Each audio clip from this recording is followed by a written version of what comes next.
प्रभु मंगलम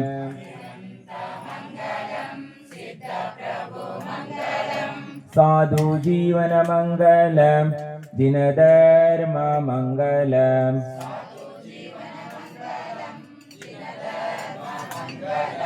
अरिहंत उत्तमा सिद्ध प्रभु उत्तमा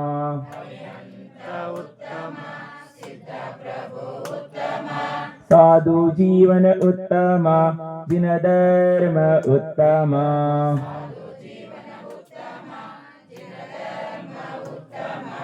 अरिहंत शरणम सिद्ध प्रभु शरणम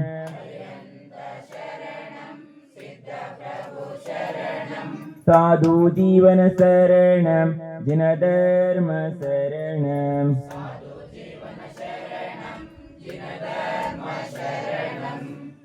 पंच परमेष्टि भगवान की देवादिदेव मूलनायक चंद्र प्रभु भगवान की अंतिम शासन नायक महावीर भगवान की चौबीसों भगवान की अनंतन सिद्ध परमेष्टि भगवान की समाधि सम्राट परमोपकारी आचार्य गुरुदेव विद्यासागर मुनि महाराज की परम पूज्य आचार्य गुरुदेव परोपकारी आर्जव सागर मुनि महाराज की अहिंसा परमो धर्म की साक्षात विदित सागर जी महाराज के समाधि उत्सव की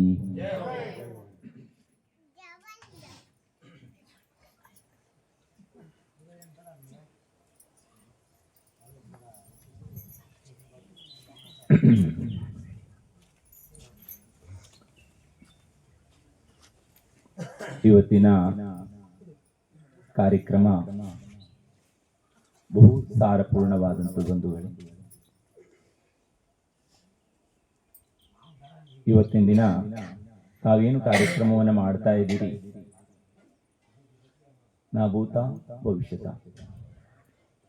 ಜೀವಿಗಳಿಗೆ ಉತ್ಕೃಷ್ಟವಾದಂಥದ್ದು 4 ಗತಿಯಲ್ಲಿ 84 ಲಕ್ಷ ಯೋನಿಯಲ್ಲಿ ಅನಂತ ಕಾಲದಿಂದಲೂ ಜೀವವು ತಾನು ಮಾಡಿರುವಂತ ರಾಗ ದ್ವೇಷ ಕಾಮ ಕ್ರೋಧ ಮದ ಮತ್ಸರಾದಿ ಇಂದ ಜೀವವು ಸದಾ ಕಾಲ ಶುಭಾಶುಭ ಕರ್ಮಗಳನ್ನ ಬಂಧವನ್ನು ಮಾಡಿಕೊಳ್ತಾ ಹಳೆಯ ಕರ್ಮದಿಂದ ಬಂದಂತ ಕರ್ಮದ ಉದಯಕ್ಕೆ ಬಂದಾಗದರೆ ಫಲವನ್ನ ಸುಖ ಮತ್ತು ದುಃಖವನ್ನ ಭೋಗಿಸ್ತಾ ಪ್ರತಿ ಕ್ಷಣವೂ ಸಹ ಸಂಸಾರದಲ್ಲಿ 4 ಗತಿಯಲ್ಲಿ ಒಂದು ಕ್ಷಣವೂ ಸಹ ಸಂಸಾರ ಜೀವಿಗಳಿಗೆ ಖಾಲಿ ಇರುವ ಸಮಯ ಇಲ್ಲ ಬಂಧುಗಳೇ.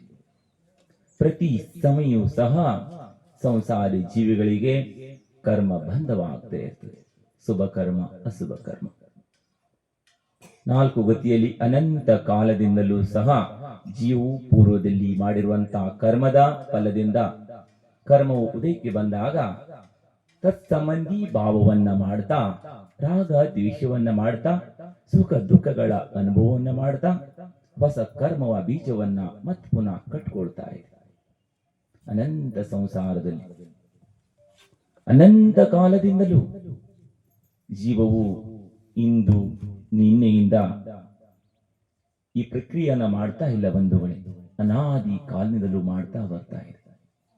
ಇಂಥ ಸಂಸಾರದ ಬೀಜದ ನಾಶವಾಗುವುದಕ್ಕೆ, ಜನ್ಮ ಜರಾ ಮೃತ್ಯು ನಾಶವಾಗುವುದಕ್ಕೆ, ಚತುರ್ಗತಿ ಭ್ರಮಣದ ಕಾರಣವಾಗಿರುವಂತಹ ಕಾರ್ಯವನ್ನ ನಾಶ ಮಾಡುವುದಕ್ಕೆ ಒಂದೇ ಒಂದು ಧರ್ಮ ಸರಳು ಬಂಧುಗಳೇ.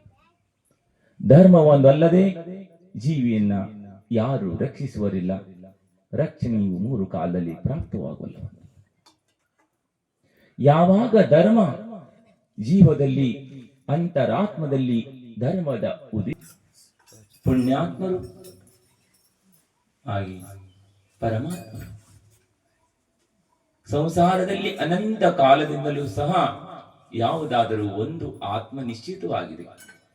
ಆದರೆ ಪಾಪಾತ್ಮರು ಅನಾದಿ ಕಾಲದಿಂದ ಪಾಪವನ್ನ ಮಾಡ್ತಾ ಪಾಪದ ಫಲವನ್ನ ಭೋಗಿಸ್ತಾ ಸದಾ ಕಾಲ ಸಂಸಾರದಲ್ಲಿ ಜೀವವು ಪರಿಭ್ರಮಣೆ ಮಾಡ್ತಾ ಇದೆ. ಇಂಥ ಪರಿಭ್ರಮಣೆ ಮಾಡೋಷ್ಟು ಜೀವಗಳು ಎಷ್ಟಿದಾವೆ? ಅನಂತ ರಾಶಿ. ಸಂಸಾರದಲ್ಲಿ ಜೀವಗಳು ಅಕ್ಷಯವಾದಂತ ರಾಶಿ ಬಂಧುಗಳು. ಸಂಸಾರ ಎಂದೂ ಖಾಲಿಯಾಗೋಲ್ಲ. ನಾಲ್ಕು ಗತಿ ಜೀವಿಗಳು ಎಂದೂ ಖಾಲಿಯಾಗೋಲ್ಲ. ಅಕ್ಷಯ ರಾಶಿ ಅಂದ್ರೆ ಕ್ಷಯವಾಗದಿರುವಂತ ರಾಶಿ, ಎಂದೂ ಕ್ಷಯವಾಗೋಲ್ಲ. ಅನಂತ ಕಾಲದಲ್ಲೂ ತುಂಬಿಕೊಂಡಿದೆ. ಅನಂತ ಕಾಲ ತನಕ ಮುಂದೂ ತುಂಬಿಕೊಂಡೇ ಇರ್ತದೆ. ಇದು ಇಲ್ಲಿ ತನಕ ಎಷ್ಟು ಜೀವಿಗಳು ಮೋಕ್ಷಕ್ಕೆ ಹೋಗಿದ್ದಾರೆ? ಅನಂತ ಜೀವಿಗಳು ಮೋಕ್ಷಕ್ಕೆ ಹೋಗಿದ್ದಾರೆ. ಸಂಸಾರ ರಾಶಿಯಿಂದ ಚತುರ್ಗತಿಯಿಂದ ಧರ್ಮದ ಶರಣನ್ನ ಬಂದು ಧರ್ಮಾತ್ಮರಾಗಿ ಪುಣ್ಯಾತ್ಮರಾಗಿ ಪರಮಾತ್ಮರಾಗುವಷ್ಟು ಜನ ಮುಂದೆ ಅದು ಅನಂತ ಜೀವಿಗಳಿದ್ದಾವೆ. ಅನಂತ ಜೀವಿಗಳು ಮೋಕ್ಷಕ್ಕೆ ಹೋದ ಮೇಲೆ ಸಂಸಾರದಲ್ಲಿ ಎಷ್ಟು ಉಳಿತವೆ? ಅದು ಅಕ್ಷಯವಾದಂತ ರಾಶಿ, ಕ್ಷಯವಾಗೋಲ್ಲ, ಖಾಲಿನೇ ಆಗೋಲ್ಲ. ಅಂತ ಚತುರ್ಗತಿಯಲ್ಲಿ ಕಚ ತುಂಬಿಕೊಂಡಿದೆ. ಅದರಲ್ಲಿ ನೀವೆಲ್ಲರೂ ಒಬ್ಬರಿತೀವಿ ಬಂಧುಗಳೇ. ನಾವೊಂದು ಜೀವಿದೀವಿ. ಅನಾದಿ ಕಾಲದಿಂದಲೂ ಅಜ್ಞಾನದಿಂದ ಮಿಥ್ಯಾತ್ವದಿಂದ ಯಾವುದು ನಿಜವಾದ ನಮ್ಮನ್ನು ಸಂಸಾರನ ಪಾರು ಮಾಡುವಂತದ್ದಿದೆ, ಯಾವುದು ನಮಗೂ ಶರಣುವುದಕ್ಕೆ ಯೋಗ್ಯವಾಗಿದೆ ಎನ್ನುವಂತ ಜ್ಞಾನವನ್ನ ಪ್ರಾಪ್ತ ಮಾಡಿಕೊಳ್ಳದೆ, ಪ್ರಾಪ್ತವಾಗತಕ್ಕಂತಹ ನಿಮಿತ್ತಿಗಳು ನಮಗೆ ಪ್ರಾಪ್ತವಾಗದೆ, ಒಂದು ವೇಳೆ ನಮ್ಮಲ್ಲಿ ಉಪಾದಾನ ಇದ್ರೂ ಭವ್ಯರಿದ್ರೂ ಸಹ ಭವ್ಯಾತ್ಮದ ಉದಯವಾಗದೆ ಧರ್ಮವನ್ನು ಪ್ರಾಪ್ತ ಮಾಡಿಕೊಳ್ಳದೆ ಸಂಸಾರದಲ್ಲಿ ಪರಿಭ್ರಮಣೆಯನ್ನು ಮಾಡ್ತಾ ಇದ್ದೀವಿ. ಇಂತಹ ಪರಿಭ್ರಮಣೆ ಮಾಡುವಂತಹ ಜೀವಕ್ಕೆ ಸಂಸಾರದಿಂದ ಪಾರು ಮಾಡತಕ್ಕಂತ ಪಥವನ್ನ ಬೋಧನೆ ಮಾಡತಕ್ಕಂತ ಸತ್ಯವನ್ನ ಹೇಳ್ತಕ್ಕಂತ ಸತ್ಯ ಮಾರ್ಗದಲ್ಲಿ ನಡೆಯುವುದಕ್ಕೆ, ಸಂಸಾರಿ ದುಃಖಿ ಜೀವಿಗಳ ದುಃಖವನ್ನ ದೂರ ಮಾಡುವುದಕ್ಕೆ ಪುಣ್ಯದ ಉದಯ ಆದಾಗ ಒಮ್ಮೊಮ್ಮೆ ಗುರುಗಳ ಸಾನ್ನಿಧ್ಯ ಪ್ರಾಪ್ತವಾಗುವುದು. ಪುಣ್ಯ ಉದಯ ಇಲ್ಲದೆ ಗುರುಗಳ ಸಾನ್ನಿಧ್ಯ ಪ್ರಾಪ್ತವಾಗಲು ಬಂಧುಗಳೇ, ಯಾವಾಗ ಜೀವದ ತೀವ್ರವಾದಂತಹ ಪುಣ್ಯದ ಉದಯ ಆಗ್ತದೆ, ಆಗ ಮಹಾತ್ಮರು ಮಹಾನಾತ್ಮರು ಸ್ವತಃ ತಾನು ದೀಪವಾಗಿ ಉರಿಯುವುದರೊಂದಿಗೆ ಜಗತ್ತಿನ ಎಲ್ಲರ ಅಂಧಕಾರವನ್ನ ದೂರ ಮಾಡ್ತಾ ಎಲ್ಲಾ ಕಡೆಯಲ್ಲಿಯೂ ಸಹ ದೀಪವನ್ನ ಬೆಳತಕ್ಕಂತ ಮಹಾನಾತ್ಮರ ಉದಯವಾಗ್ತದೆ. ಹಿಂದೆ ದೊಡ್ಡ ದೊಡ್ಡ ವಿದ್ವಾನ್ರು, ಬನಾರಸ್ ದಾಸ್ ಅಂತವರು, ಅಂತ ಮಹಾನ್ ವಿದ್ವಾನ್ರು ಕರ್ಮಕಾಂಡಗಳನ್ನ ಜೀವಕಾಂಡಗಳನ್ನ ಸಿದ್ಧಾಂತವನ್ನ ಕಂಠಪಾಠ ಮಾಡ್ತಕ್ಕಂಥವರು, ಅಂತವರು ಸಹ ಅವರು ಹಂಬಲಿಸ್ತಾ ಇದ್ದಾರೆ. ಗುರು ಚರಣ ಯಾವಾಗ ಪ್ರಾಪ್ತವಾದೀತು, ಗುರುಗಳು ಯಾವಾಗ ನಮಗೆ ಪ್ರಾಪ್ತವಾದೀರು, ಆಗಮದಲ್ಲಿ ಯಾವ ಪ್ರಕಾರ ಗುರುಗಳ ಸ್ವರೂಪವನ್ನ, ಮೋಕ್ಷ ಮಾರ್ಗವನ್ನ, ಮೋಕ್ಷ ಮಾರ್ಗದ ದೀಪಕರನ್ನ ಅಂತ ಪ್ರಕಾಶಮಾನವಾದಂತ ಆತ್ಮರು ಯಾವಾಗ ನಮಗೆ ಪ್ರಾಪ್ತವಾದರು, ಯಾವಾಗ ಅಂತ ದಿಗಂಬರ ಗುರುಗಳು ಪ್ರಾಪ್ತವಾಗ್ತಾರೆ.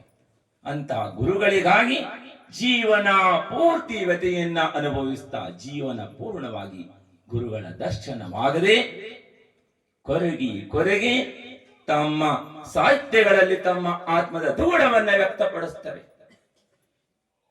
ಎಷ್ಟು ಕಾಲ ಮುನಿಗಳ ದರ್ಶನವೇ ಸಿಗ್ತಾ ಇಲ್ಲ. ಸಿಕ್ಕಿದ್ರು ಸಹ ಆಗಮ್ಯುಕ್ತವಾದಂತಹ ಗುರುಗಳು, ಸತ್ಯ ಪದದಲ್ಲಿ ಹೋಗುವಂತವರು, ಸತ್ಯದ ಮಾರ್ಗವನ್ನ ತೋರಿಸುವಂತವರು, ನಿಷ್ಕಲಂಕರಾಗಿ ನಿರ್ಭಯರಾಗಿ ನಿರ್ದೋಷಿಯಾಗಿ ಅಂತ ಮಹಾನವಾದಂತ ಗುರುಗಳ ದುರ್ಲಭವಾಗಿದ್ದರು. ಹಾಗಾಗಿ ಎಲ್ಲರೂ ದುಃಖಿಗಳಾಗಿದ್ದಾರೆ. ಅಂತ ಸಮಯದಲ್ಲಿ ಆಗಮದಲ್ಲೂ ಸಹ ಉಲ್ಲೇಖ ಇದೆ. ಈಗ ನಡೀತಾ ಇರುವಂತದ್ದು ಪಂಚಮ ಕಾಲ. ಪಂಚಮ ಕಾಲದಲ್ಲೂ ಸಹ ಹುಂಡಾವ ಸರ್ಪಣಿಯ ಕಾಲ ಬಂಧುಗಳೇ. ಹುಂಡಾವ ಸರ್ಪಣಿದಲ್ಲಿ ಪಾಂಡವವಾದಂತಹ ಮಿಥ್ಯಾತ್ವದ ಅಜ್ಞಾನವು ನರ್ತನವನ್ನ ಮಾಡ್ತಾ ಇರ್ತದೆ. ಭಯಂಕರವಾದಂತಹ ವಿಷಭರಿತವಾದಂತಹ ಕಾಲ ಇದೆ. ಎಲ್ಲಿ ನೋಡಿದ್ರು ಸಹ ಧರ್ಮಾತ್ಮರ ಸೋದನ್ನು ಹಾಕೊಂಡು ಧರ್ಮಾತ್ಮರಾಗಿ ನಟಿಸುವಂತವರು ಹಾಗೆ ಅಧರ್ಮದ ಕಾರ್ಯಗಳನ್ನು ಮಾಡುವಂತ ಧರ್ಮಾತ್ಮರ ಕೈಬಳಿ ಎಣಿಕೆಗೆ ಮಾತ್ರ ಸಿಗ್ತಾರೆ. ಧರ್ಮದ ಸೋಗಾಗಿ ಧರ್ಮದ ಪದದಲ್ಲಿ ವಿರಾಜಮಾನರಾಗಿ ಧರ್ಮದ ಸ್ವರೂಪವನ್ನ ತಿಳಿದಂತವರು ಧರ್ಮ ಎಂದ್ರೆ ಯಾವುದಕ್ಕಂತ ಹೇಳ್ತಾರೆ ಎನ್ನುವುದಂತ ಅಕ್ಷರ ಜ್ಞಾನ ಇಲ್ಲದವರು ಸಹ ಈ ಒಂದು ಧರ್ಮದ ಸ್ಥಾನದಲ್ಲಿ ಉತ್ತಮವಂತ ಸ್ಥಾನದಲ್ಲಿ ಕೂತ್ಕೊಂಡಿದ್ದಾರೆ. ಇವೆಲ್ಲರ ಪ್ರತಿಫಲವಾಗಿ ಭವ್ಯಾತ್ಮರಿಗೆ ಸತ್ಯ ದರ್ಶನವಾಗುವಂಥದ್ದು, ಸತ್ಯ ಪಥದಲ್ಲಿ ಹೋಗತಕ್ಕಂತಹ ಧರ್ಮದ ಸರಳ ಸಿಗುವುದು ಬಹಳ ದುರ್ಲಭವಾದಂಥದ್ದು. ಅಂತ ಸಮಯದಲ್ಲಿ ಆಚಾರ್ಯ ಭಗವಂತರು ಇಂಥ ಪಂಚಮ ಕಾಲದಲ್ಲೂ ಸಹ ಹುಂಡಾವಸರ್ಪಣಿ ಕಾಲದಲ್ಲಿ, ಹುಂಡಾವಸರ್ಪಣಿ ಕಾಲ, ಅವಸರ್ಪಣಿ ಕಾಲ, ಉತಸರ್ಪಣಿಯ ಕಾಲ, ಅವಸರ್ಪಣಿ ಕಳೆದ ಮೇಲೆ ಉತಸರ್ಪಣಿ, ಉತಸರ್ಪಣಿಯ ಕಳೆದ ಮೇಲೆ ಅವಸರ್ಪಣಿ. ಅನಾದಿ ಕಾಲದಿಂದಲೂ ಸಹ ಕಾಲವೆನ್ನುವಂತಹ ಚಕ್ರ ಉರುಳುತ್ತಾ ಇದೆ. ಈ ಕಾಲಚಕ್ರದಲ್ಲಿ ಜೀವವು ಸಹ ಸದಾ ಕಾಲ ಪರಿಭ್ರಮಣೆಯನ್ನ ಮಾಡ್ತಾ ಇದೀವಿ. ನಾವು ನೀವೆಲ್ಲರೂ ಬಂದು ಬಳಿ ಗೊತ್ತಿಲ್ಲ, ಗುರಿ ಇಲ್ಲ, ಓಡ್ತಾ ಇದೀವಿ, ಹೋಗ್ತಾ ಇದೀವಿ, ಸ್ಟಾಪ್ ಅನ್ನೋದಿಲ್ಲವೇ ಇಲ್ಲ. ನಿರಂತರವಾದಂತ ಪಯಣ. ಆದರೆ ಯಾವುದು ನಿಶ್ಚಿತವಾದಂತ ರಸ್ತೆ ಇದೆ, ಯಾವುದು ನಮ್ಮ ನಿಜವಾದಂತ ಮನೆ ಇದೆ, ನಿಜವಾದಂತ ಸ್ವರೂಪವಿದೆ, ಎಲ್ಲಿ ನಮಗೆ ಸುಖ ಪ್ರಾಪ್ತವಾಗ್ತದೆ, ನಿಜವಾದಂತ ಜೀವದ ಸ್ವರೂಪ ಪ್ರಾಪ್ತವಾಗ್ತದೆ. ಜ್ಞಾನ, ದರ್ಶನ, ಚೈತನ್ಯ, ಅನಂತ ಸುಖ, ಅನಂತ ವೀರ್ಯ, ಅನಂತ ಬಲ. ಸಂಸಾರವು ದುಃಖಮಯ, ಶರೀರ ರೋಗಮಯ.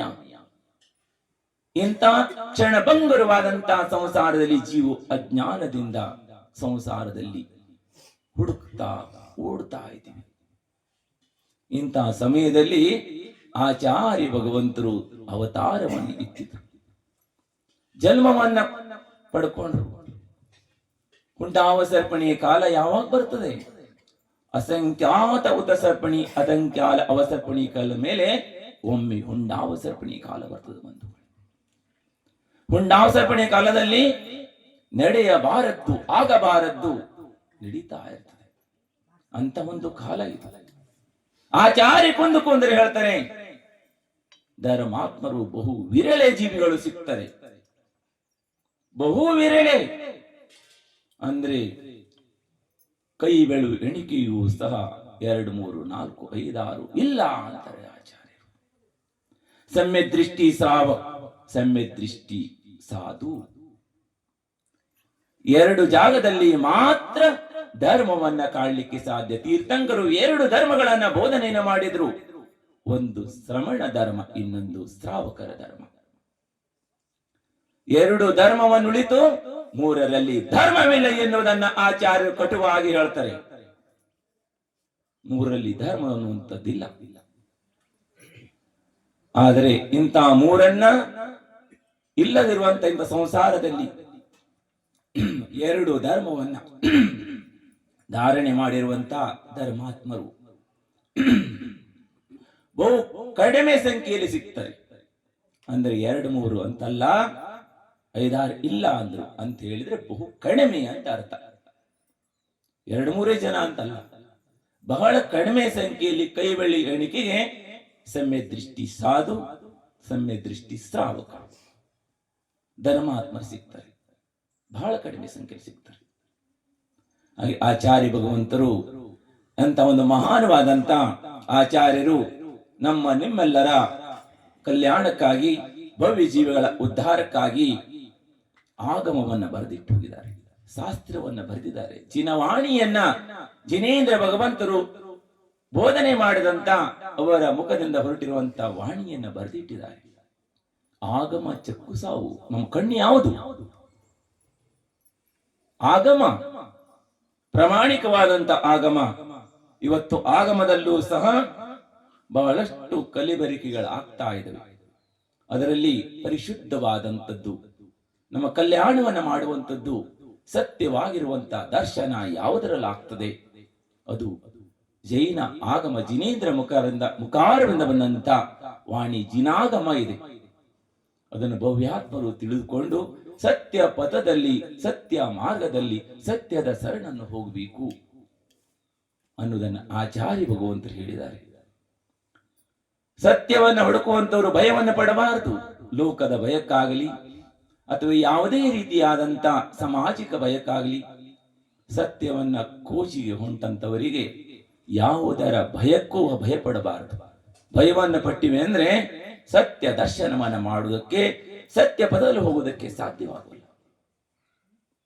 ಯಾರು ಸತ್ಯ ಮಾರ್ಗದಲ್ಲಿ ಹೋಗ್ತಾ ಇದ್ರೆ ಆಚಾರ್ಯ ಒಂದ್ ಕಡೆಗೆ ಹೇಳ್ತಾರೆ, ಕುಂದ ಆಚಾರ್ಯ ತಾವು ಸತ್ಯ ಮಾರ್ಗದಲ್ಲಿ ಹೋಗಿ ಸತ್ಯವನ್ನ ಹೇಳುವುದಕ್ಕೆ, ಒಂದು ವೇಳೆ ಸತ್ಯವನ್ನ ಹೇಳಿದ್ರೆ ಜನ ನಮ್ಮಿಂದ ದೂರ ಆಗ್ತಾರೆ, ಸತ್ಯವನ್ನ ಬೋಧನೆಯನ್ನು ಮಾಡಿದ್ರೆ ದೂರ ಆಗ್ತಾರೆ ಅಂತ ತಿಳಿದು ಅಧರ್ಮದ ಪ್ರಚೋದನೆಯನ್ನ, ಅದೋ ಅಧರ್ಮದ ಪ್ರೋತ್ಸಾಹವನ್ನ ಒಂದು ವೇಳೆ ಮನವಚ ಕಾಯವಾಗಿ ಯಾರು ಸಾಧುಗಳಾಗ್ಲಿ ಶ್ರಾವಕರಾಗ್ಲಿ ಮಾಡಿದ್ರು ಅಂತೆ ತಕ್ಷಣದಲ್ಲಿ ಮಿಥ್ಯಾ ದೃಷ್ಟಿಗಳಾಗಿ ಹೋಗ್ತಾರೆ ಅಂತ ಆಚಾರ್ಯ ಹೇಳ್ತಾರೆ.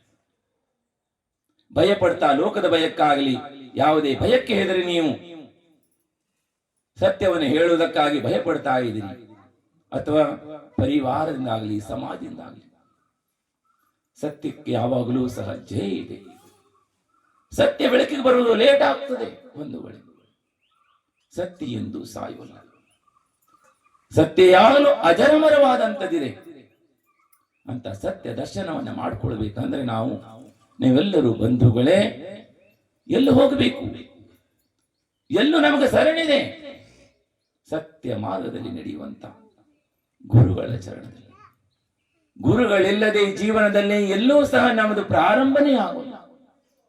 ಅಂತ ಮಹಾನುವಾದಂತ ಗುರುಗಳು ಪಂಚಮ ಕಾಲದಲ್ಲೂ ಸಹ ವರ್ತಮಾನದಲ್ಲಿ ಜೈನ ಧರ್ಮದ ಜಂಡಾ ಧ್ವಜ ಯಾವುದೋ ಒಂದು ಕಿನಾರಿಯಲ್ಲಿ ಮುಳುಗ್ತಾ ಇತ್ತು. ಶಿಥಿಲಾಚಾರ್ಯಗಳು ನರ್ತನವನ್ನ ಮಾಡ್ತಾ ಇದ್ದೀವಿ, ಜನರಿಗಲ್ಲಿಯೂ ಅದೇ ಚೆನ್ನಾಗಿ ಅನಿಸ್ತದೆ. ಒಬ್ರು ಸಜ್ಜನರವನ್ನ ಕೂಡ ಹೇಳ್ತಾರೆ, ಮಹಾರಾಜರೇ ಅವ್ರದ್ದು ಚಲೋ ಇದೆ, ಅವ್ರಿಗಿಂತಿಷ್ಟು ರೊಕ್ಕ ಕೊಟ್ಬಿಟ್ರೆ ಆಯ್ತು. ಅವ್ರಿಗೆಲ್ಲ ಈ ಅವಸ್ಥೆಗಳನ್ನ ಪೂರಾ ಸಂಘಕ್ಕೆ, ಮುನಿಗಳಿಗೆ ಆಹಾರ ವ್ಯವಸ್ಥೆ, ವಿಹಾರ ವ್ಯವಸ್ಥೆ ಅವ್ರು ಮಾಡಿ ಬಿಡ್ತಾರಲ್ಲ. ದುಡ್ಡು ಜಮಾ ಮಾಡಿದ್ರೆ ಆಯ್ತು. ಶ್ರಾವಕರು 20,000 50,000 ಜಮಾ ಮಾಡಿದ್ರೆ ಆಗಿ ಹೋಯ್ತು, ಆರಾಮ್ ಚೆನ್ನಾಗಿ, ಅವ್ರದೇ ಚೆನ್ನಾಗಿ. ಮಹಾರಾಜ ಚೆನ್ನಾಗಿ ಇರುವಂತದ್ದು ಮೋಕ್ಷ ಮಾರ್ಗ ಅಲ್ಲ ಬಂಧುಗಳೇ, ಸತ್ಯವನ್ನು ತಿಳ್ಕೊಳ್ರಿ. ಯಾವುದು ಸತ್ಯವಿದೆ ಅದು ಮೋಕ್ಷ ಮಾರ್ಗ. ಯಾವುದೇ ಸಾಧುಗಳಿಗೆ ನೀವು ಪರಿಗ್ರಹವನ್ನು ಕೊಡ್ತಾ ಇದ್ರಿ ಅಂದ್ರೆ ಸಾಧುಗಳಿಗೆ ಪಿಂಚಿ ಕಮಂಡಲ, ಶಾಸ್ತ್ರ, ಆವಾಸ ದಾನ, ಆಹಾರ ದಾನ, ಔಷಧಿ ದಾನ. ಹಾಗೆ ಮುನಿಗಳಿಗೆ ರತ್ನತ್ರಯವನ್ನ ನಿರ್ದೋಷವಾಗಿ ಪಾಲನೆ ಮಾಡುವುದಕ್ಕೆ ಶ್ರಾವಕರು ಅವರ ರತ್ನತ್ರಯ ಪಾಲನೆಯಲ್ಲಿ ನಿರ್ದೋಷವಾದಂತ ಚರ್ಯವನ್ನ ಪಾಲನೆ ಮಾಡುವುದಕ್ಕೆ ನಿರ್ದೋಷವಾದಂತ ಆಹಾರ, ನಿಹಾರ, ವಿಹಾರ ಇಷ್ಟನ್ನು ಹೊರತುಪಡಿಸಿ ಏನಾದ್ರೂ ಬೇರೆ ಏನಾದ್ರೂ ಒಂದು ಕವಡೆ ಕೊಟ್ರಿ, 1 ರೂಪಾಯಿಯನ್ನು ಮುನಿಗಳಿಗೆ ನೀವೇನಾದ್ರೂ ಮಹಾವ್ರತಿಗಳಿಗೆ ಕೊಟ್ರಿ ಅಂತ ಹೇಳಾದ್ರೆ, ಯಾವ ಮಹಾವ್ರತಿಗಳು ತಮಗಾಗಿ ಹಣವನ್ನ ಬೇಡುವುದಾಗಲಿ, ಯಾವುದೇ ಗಾಡಿ ಗೂಡ ಯಾವುದೇ ವಸ್ತುಗಳನ್ನು ಬೇಡುವುದಾಗಲಿ, ಇದು ಅಕ್ಷಣ್ಯ ಅಪರಾಧ ಇದೆ ಬಂಧುಗಳೇ. ತಮಗಾಗಿ ಯಾರು ಬೇಡ್ತಾ ಇದ್ದಾರೆ ಅಂದ್ರೆ ಬೇಡುವಂತವರು ಸಹ ತೆಗೆದು ಸ್ವೀಕಾರ ಮಾಡುವಂತವರು ಮತ್ತು ಕೊಡುವಂತವರು ಎರಡೂ ಜನರ ದುರ್ಗತಿ ಆಚಾರ್ಯ ಭಗವಂತ ಹೇಳ್ತಾರೆ. ಅವರಿಗೆ ನೀವು ಹಣ ಕೊಟ್ರಿ ಅಂತ ಹೇಳಾದ್ರೆ ಎಷ್ಟು ದೊಡ್ಡ ಪಾಪ ಆಗ್ತದೆ ಅಂತ ಹೇಳ್ತಾರೆ ಗೊತ್ತ ನಿಮ್ಗೆ. ಮಹಾವ್ರತಿಗಳಿಗೆ ನೀವಾದ್ರೂ ಹಣ ಕೊಟ್ರಿ, ಮೊಬೈಲ್ ಕೊಟ್ರಿ, ಗಾಡಿ ಕೊಡ್ಸಿದ್ರಿ ಅಂತ ಹೇಳಿದ್ರೆ ಇಷ್ಟು ದೊಡ್ಡ ಪಾಪ ಅಂದ್ರೆ ಒಂದು ಜಿನ ಪ್ರತಿಮೆಯನ್ನ ಕೈಯ ಕಾಲ ಕುತ್ತಿಗೆಯನ್ನ ಕಟ್ ಮಾಡಿದ್ರೆ ಎಷ್ಟು ಪಾಪ ಆಗ್ತದ, ಅಷ್ಟು ಪಾಪ ಆಗ್ತದ. ಒಂದು ದಾತ ಪಾತ್ರ ಎರಡೂ ಜನರು ನಷ್ಟವಾಗಿ ಹೋಗ್ತದೆ. ಶ್ರಾವಕರು ಮತ್ತು ಶ್ರಮಣರು ಧರ್ಮ ರಥದ 2 ಗಾಲಿಗಳಿದ್ದ ಹಾಗೆ, ಚಕ್ರಗಳಿದ್ದ ಹಾಗೆ, ಎರಡು ಒಟ್ಟಾದ್ರೂ ರಥ ಉರುಳು ಬೀಳುತ್ತದೆ. ಎರಡು ಬಹು ದೂರದಲ್ಲಿದ್ರೂ ನಡೆಯೋಲ್ಲ ಬಂಧುಗಳೇ. ಶ್ರಮಣರು ಮತ್ತು ಸಾಧುಗಳು ಎರಡು ಆಚಾರ್ಯ ಭಗವಂತ ಹೇಳಿದಂತ ಡಿಸ್ಟೆನ್ಸ್ ಎಷ್ಟು ದೂರದಲ್ಲಿ ಇರಬೇಕು ಅಷ್ಟು ದೂರದಲ್ಲಿ ಇದ್ರೆ ಮಾತ್ರ ರಥ ಸುರಕ್ಷಿತವಾಗಿ ನಡೀಲಿಕ್ಕೆ ಸಾಧ್ಯ. ಹಾಗೆ ಶ್ರಾವಕರು ಒಂದು ಗಾಲಿ, ಸಾಧುಗಳು ಒಂದು ಗಾಲಿ. ಅವರವರು ತಮ್ಮ ತಮ್ಮ ಧರ್ಮಗಳನ್ನ ಅರ್ಥ ಮಾಡಿಕೊಂಡು ತಮ್ಮ ಧರ್ಮವನ್ನ ಪಾಲನೆ ಮಾಡಿದ್ರೆ ಧರ್ಮ ನಿರಾಳವಾಗಿ ಮುಂದೆ ನಡೀತಾ ಹೋಗ್ತಾ ಇರ್ತದೆ. ಧರ್ಮವನ್ನ ಯಾರಿಂದಲೂ ನಷ್ಟ ಮಾಡ್ಲಿಕ್ಕಾಗಲ್ಲ. ಧರ್ಮ ಶಾಶ್ವತವಾದಂಥದ್ದು. ಆ ಧರ್ಮನೂ ಶಾಶ್ವತ, ಅನಾದಿ ಕಾಲದಿಂದ ಇದೆ. ಮಿಥ್ಯಾತ್ವ ಸಮ್ಯತ್ವ, ಸತ್ಯ ಮಾರ್ಗ ಸುಳ್ಳು ಮಾರ್ಗ ಅನಾದಿ ಕಾಲದಿಂದ ಇದು. ಇವತ್ತು ನಿನ್ನೆದಲ್ಲ ಬಂಧುಗಳೇ. ನೀವು ಅರ್ಥ ಮಾಡ್ಕೊಂಡ್ರೆ ಸಂಸಾರಿ ಜೀವಗಳಿಗೆ ಗೊಂದಲನೇ ಇಲ್ಲ. ಯಾರು ಹೇಗಾರು ಮಾಡ್ಲಿ, ಯಾರು ಏನಾರು ಮಾಡ್ಲಿ, ನಮಗೇನು ಮಾಡಬೇಕು? ಯಾರು ಹೇಗಾನು ಟೀಕೆ ಮಾಡ್ಲಿ, ಟಿಪ್ಪಣಿ ಮಾಡ್ಲಿ, ಅಥವಾ ಬೇಕಾದ ಮಾಡ್ಲಿ, ಮಾಡಿದ್ರು ನಮಗೇನು ಮಾಡಬೇಕು? ನಾವೇನು ಹೋಗ್ಬೇಕು? ಅಷ್ಟನ್ನ ಭಗವಂತರು, ಗುರುಗಳು, ಚಿನವಾಣಿ ನಮಗೆ ಕೃಪಾ ಮಾಡಿದ್ರೆ ಸಾಕು. ಅಷ್ಟೇ. ಸದ್ಬುದ್ಧಿ ಪ್ರಾಪ್ತವಾದ್ರೆ ಸಾಕು. ಉಲझना नहीं ಸಂಸಾರದಲ್ಲಿ. हमको सुलझना है. ಸಂಸಾರ ಉಲझना नहीं, ರಾಗ ದ್ವೇಷ ಉಲझना नहीं. ಯಾರ್ಯಾರು ಏನ್ ಹೇಳ್ತಾರೆ, ಇವರೆಲ್ಲರಿಂದ ಮಹದುಪಕಾರ ಆಗ್ತಾ ಇದೆ. ನಾವು ಮೊದಲು ಎದ್ದ ತಕ್ಷಣ ಯಾರು ನಮ್ಮ ಬಗ್ಗಾಗಿ ಪ್ರತಿದಿನ ನೆನೆಸ್ಕೊಳ್ತಾರೋ ಅವ್ರ ಬಗ್ಗಾಗಿ ಮೊದಲು ಅವರಿಗೆ ಏನು ಮಾಡ್ತೀವಿ? ಭಗವಾನ್ उनको जल्दी भला करो, उनकी जल्दी कल्याण करो, उनकी कृपा करो. उनने बहुत याद किया, बहुत उपकार किया. उनने रोज रोज उनने अपनी पूर्वजित जो कर्मों को उदय में आने के लिए निमित्त बनाया. उनके बहुत बड़ा उपकार है. इतने बड़ा उपकार है, जो निमित्त नहीं बनेंगे हमारे कर्म का निर्जर नहीं होता, नहीं होंगे. ಯಾರ್ಯಾರು ಪ್ರತಿದಿನ ನೆನಪು ಮಾಡ್ಕೊಂತಾ ಇರ್ತಾರೆ ಅಂತವರು ಅವರಿಗೆ ಧನ್ಯವಾದವನ್ನು ಹೇಳ್ತೀವಿ. ಯಾಕೆಂತ ಹೇಳಿದ್ರೆ ಅವರಿಂದ ನಮ್ಮ ಕರ್ಮದಿಂದ ಉಪಕಾರ ಆಗ್ತಾ ಇದೆ. ಉಪಕಾರ ಮಾಡಿದವ್ರ ಬಗ್ಗೆ ಸ್ಮರಣೆ ಮಾಡ್ಕೋಬೇಕು ಬೇಡ? ಯಾರೋ ಉಪಕಾರ ಮಾಡಿದವ್ರ ಬಗ್ಗೆ ಸ್ಮರಣೆ ಮಾಡ್ಕೋಬೇಕು ಬೇಡ? ಹೇಳ್ರಿ. ಯಾರು ಸ್ಮರಣೆ ಮಾಡ್ಕೊಳ್ಳಲ್ಲ ಏನ್ ಹೇಳ್ರಿ, ಅವರು ಉಪಕಾರ ಸ್ಮರಣಕರಲ್ಲ. ಹಾಗೆ ಅವ್ರು ಬಹಳ ಉಪಕಾರ ಇದೆ.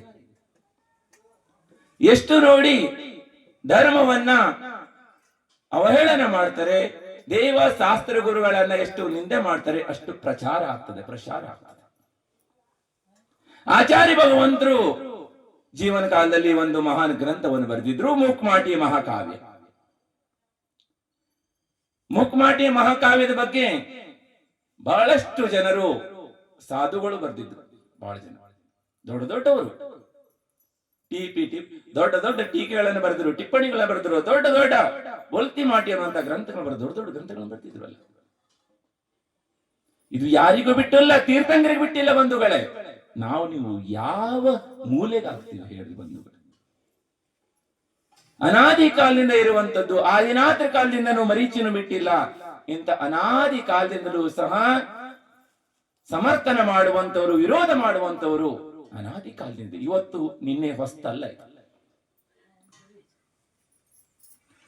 ಹಾಗೆ ಆಚಾರ್ಯ ಶ್ರೀ ಗ್ರಂಥಗಳನ್ನ ಎಲ್ಲರೂ ಸಹ ಬಹಳಷ್ಟು ಜನ ಅದರ ಬಗ್ಗೆ ಮಾಡಿದ್ರು. ಅದಕ್ಕೆ ಆಚಾರ್ಯ ಭಗವಂತರು ಗ್ರಂಥವನ್ನು ಏನೂ ಒಂದು ಮಾತಾಡ್ಲಿಲ್ಲ. ಅದಕ್ಕೆ ಒಳ್ಳೇದು ಮಾಡಿದ್ರು, ಒಳ್ಳೇದಾಯ್ತು. ಅಂದ್ರೆ ಇದರಿಂದ ಎಷ್ಟು ಪ್ರಚಾರ ಆಯ್ತು ಅಂದ್ರೆ ಪ್ರತಿಯೊಬ್ಬ ಮನುಷ್ಯರು, ನಿಮಗೂ ಕಿವಿನ ಗೊತ್ತಿರ್ಬೋದು, ಮೂಕ್ಮಾಟಿ ಕಾವ್ಯ ಜೀವನದಲ್ಲಿ ಒಮ್ಮೆ ಓದಬೇಕು ಅನ್ನುವಂಥ. ನಿಮಗೇನು ಗೊತ್ತಿಲ್ಲ, ಅಕ್ಷರ ಒಂದು ಗೊತ್ತಿಲ್ಲ, ಓದ್ರೆ ಏನು ಅರ್ಥ ಆಗುದಿಲ್ಲ. ಅದರಿಂದ ಬಹಳಷ್ಟು ಜನ ಇರಬಹುದು ಇಲ್ಲಿದ್ದವು. ಆಚಾರ್ಯ ಭಗವಂತರ ಮೂಕ್ಮಾಟಿ ಗ್ರಂಥ ನಾನು ಒಮ್ಮೆ ಓದ್ಬೇಕು, ಜೀವನದಲ್ಲಿ ನೋಡ್ಬೇಕು ಅಂತ ಆಗಿರ್ಬೇಕಲ್ಲ ನಿಮ್ಮ ಮನಸ್ಸಿನಲ್ಲೂ ಸಹ ವಿಚಾರಗಳು. ಅದೇ ರೀತಿ ಬಹಳಷ್ಟು ಜನ ಓದಿದ್ರು, ತಿಳ್ಕೊಂಡ್ರು. ಆದ್ರೆ ಅದರಲ್ಲಿ ಏನಿದೆ ನೋಡೋದಕ್ಕಾಗಿ ಶ್ರದ್ಧೆಯಿಂದ ಓದೋರಲ್ಲ. ಬಹಳಷ್ಟು ಜನ ನೋಡೋದಕ್ಕಾಗಿ ಅದರಲ್ಲಿ ಓದ್ಲಿಕ್ಕೆ ಹೋದ್ರು.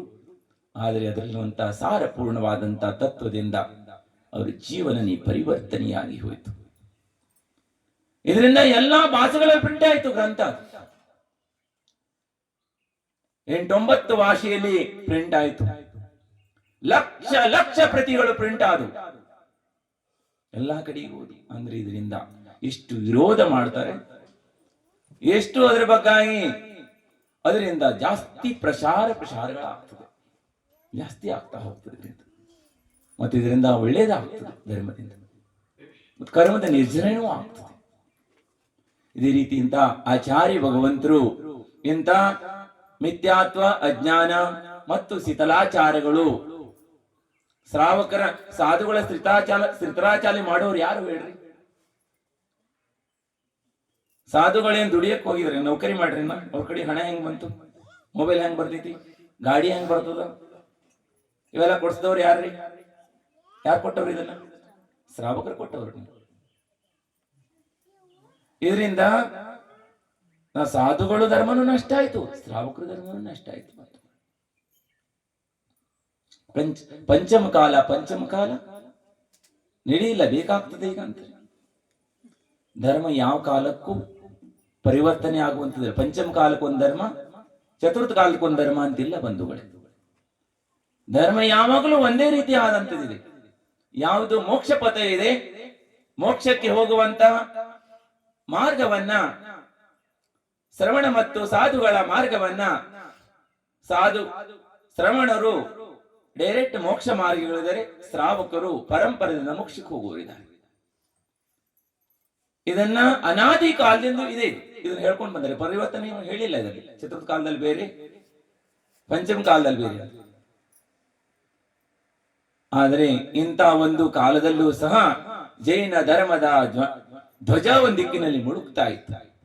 ಅಂತ ಸಮಯದಲ್ಲಿ ಆಚಾರ್ಯ ಭಗವಂತರು ನಿಮ್ಮೆಲ್ಲರ ಪುಣ್ಯದ ಉದಯದಿಂದ, ಬಹು ಜೀವಿಗಳ ಪುಣ್ಯದ ಉದಯದಿಂದ ಆಚಾರ್ಯ ಭಗವಂತರು ಜನ್ಮ ಪಡೆದು ಮಹಾವ್ರತವನ್ನ ಧಾರಣೆಯನ್ನ ಮಾಡಿ ಸತ್ಯ ಮಾರ್ಗದಲ್ಲಿ ಅವರು ಜ್ಞಾನಸಾಗರ ಮಹಾರಾಜರು, ಮಹಾನವಾದಂತ ಜ್ಞಾನಿಗಳು, ಮಹಾ ತಪಸ್ವಿಗಳು, ಹಾಗೆ ಸತ್ಯ ಮಾರ್ಗದಲ್ಲಿ ಹೋಗುವಂತವರು ಅಂತ ಗುರುಗಳ ಚರಣ ಪ್ರಾಪ್ತವಾಗ್ತದೆ. ಇದರಿಂದ ಅವರು ಉತ್ಕೃಷ್ಟವಾದಂತ ಒಂದು ನಿಗ್ರಂಥರನ್ನ, ಜ್ಞಾನಸಾಗರ ಮಹಾರಾಜರು ಬಹಳಷ್ಟು ಗ್ರಂಥಗಳನ್ನು ಬರೆದಿದ್ದಾರೆ ಮತ್ತು ಬಹಳ ಜ್ಞಾನಿ ಇದ್ರು. ಸಂಸ್ಕೃತದಲ್ಲಿ, ಪ್ರಾಕೃತದಲ್ಲಿ, ಹಿಂದಿಯಲ್ಲಿ ಬಹಳ ವೇದಾವಿ ಇತ್ತು, ಬಹಳ ದೊಡ್ಡ ಜ್ಞಾನಿ ಇತ್ತು. ಆವಾಗ ಅವರು ಒಂದು ಗ್ರಂಥವನ್ನ ರಚನೆ ಮಾಡುವುದೊಂದಿಗೆ ಒಂದು ನಿಗ್ರಂಥರನ್ನ ರಚನೆಯನ್ನ ಮಾಡಿದ್ರು.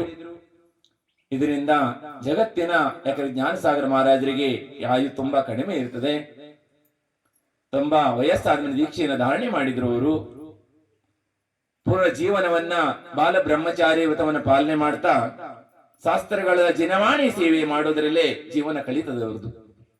ಆದ್ರೆ ಆಚಾರ್ಯ ಭಗವಂತರು ಬಹಳ ಚಿಕ್ಕ ವಯಸ್ಸಲ್ಲಿ ದೀಕ್ಷೆಯನ್ನ ಧಾರಣೆ ಮಾಡಿ ಸತತವಾಗಿ ಒಂದು 50-53 ವರ್ಷಗಳ ಕಾಲ ಆಚಾರ್ಯ ಭಗವಂತರು ಸತತವಾಗಿ ಮುನಿಧರ್ಮವನ್ನ ಮತ್ತು ಆಚಾರ್ಯ ಪದವಾಗಿ ಧಾರಣೆಯನ್ನ ಮಾಡಿ ಎಲ್ಲಾ ಜೀವಿಗಳ ಕಲ್ಯಾಣಕ್ಕಾಗಿ ನಿರ್ದೋಷವಾದಂತ ಚರ್ಯವನ್ನ ಪಾಲನೆ ಮಾಡಿ ಜೈನ ಧರ್ಮದ ಧ್ವಜ ಒಂದು ದಿಕ್ಕಿನಲ್ಲಿ ಮುಳುಗ್ತಾ ಇತ್ತು. ಅಂತ ಮುಳುಗ್ತಿರುವಂತ ಧ್ವಜವನ್ನ ಅವರು ಸ್ವತಃ ಆಚರಣೆಯನ್ನು ಮಾಡಿ ತೋರಿಸಿ, ಅಷ್ಟೇ ಅಲ್ಲ, ಅವರು ಸಾಕಷ್ಟು ಜನ ಸಾಧುಗಳನ್ನ, ಸಾಧ್ವಿಯನ್ನ ಅವರು ಏನ್ ಮಾಡಿದ್ರು ಅಂತ ಹೇಳಿದ್ರೆ ಸೃಷ್ಟಿಯನ್ನು ಮಾಡಿದ್ರು. ಸಾಧುಗಳು ಮತ್ತು ಶ್ರವಣ ಪರಂಪರ ನಿರಂತರವಾಗಿ ನಡ್ಕೊಂಡು ಹೋಗುವ ಹಾಗೆ ಮಹಾನ್ ಉಪಕಾರವನ್ನ ಮಾಡಿದ್ರು. ಅಂತ ಮಹಾನ್ ಆಚಾರ್ಯರು ಜೀವನದ ಒಂದು ಅವರ ನಡೆದು ಹೋದಂತ ಹಾದಿಯನ್ನ ಅದನ್ನ ಊಹಿಸ್ಲಿಕ್ಕೂ ಆಗೋಲ್ಲ. ಅವರು ಶುರುವಿನಲ್ಲಿ ಬಹಳವಾದಂತ ಕಠಿಣವಾದ ಹಾದಿಯಲ್ಲಿ ಬಂದಿದ್ರು. ಮೊದಲು ಜನ ಸ್ವೀಕಾರ ಮಾಡ್ತಾ ಇರಲಿಲ್ಲ ಅವ್ರನ್ನ. ಮೊದಲು ಅವರಿಗೆ ಚೌಕ ಹಚ್ಚಲಿಕ್ಕೂ ಸಹ ತೊಂದರೆಗಳಾಗ್ತಿತ್ತು ಬಹಳಷ್ಟು ಜನ ಉತ್ತರ ಭಾರತ ಕಡೆಯಲ್ಲಿ.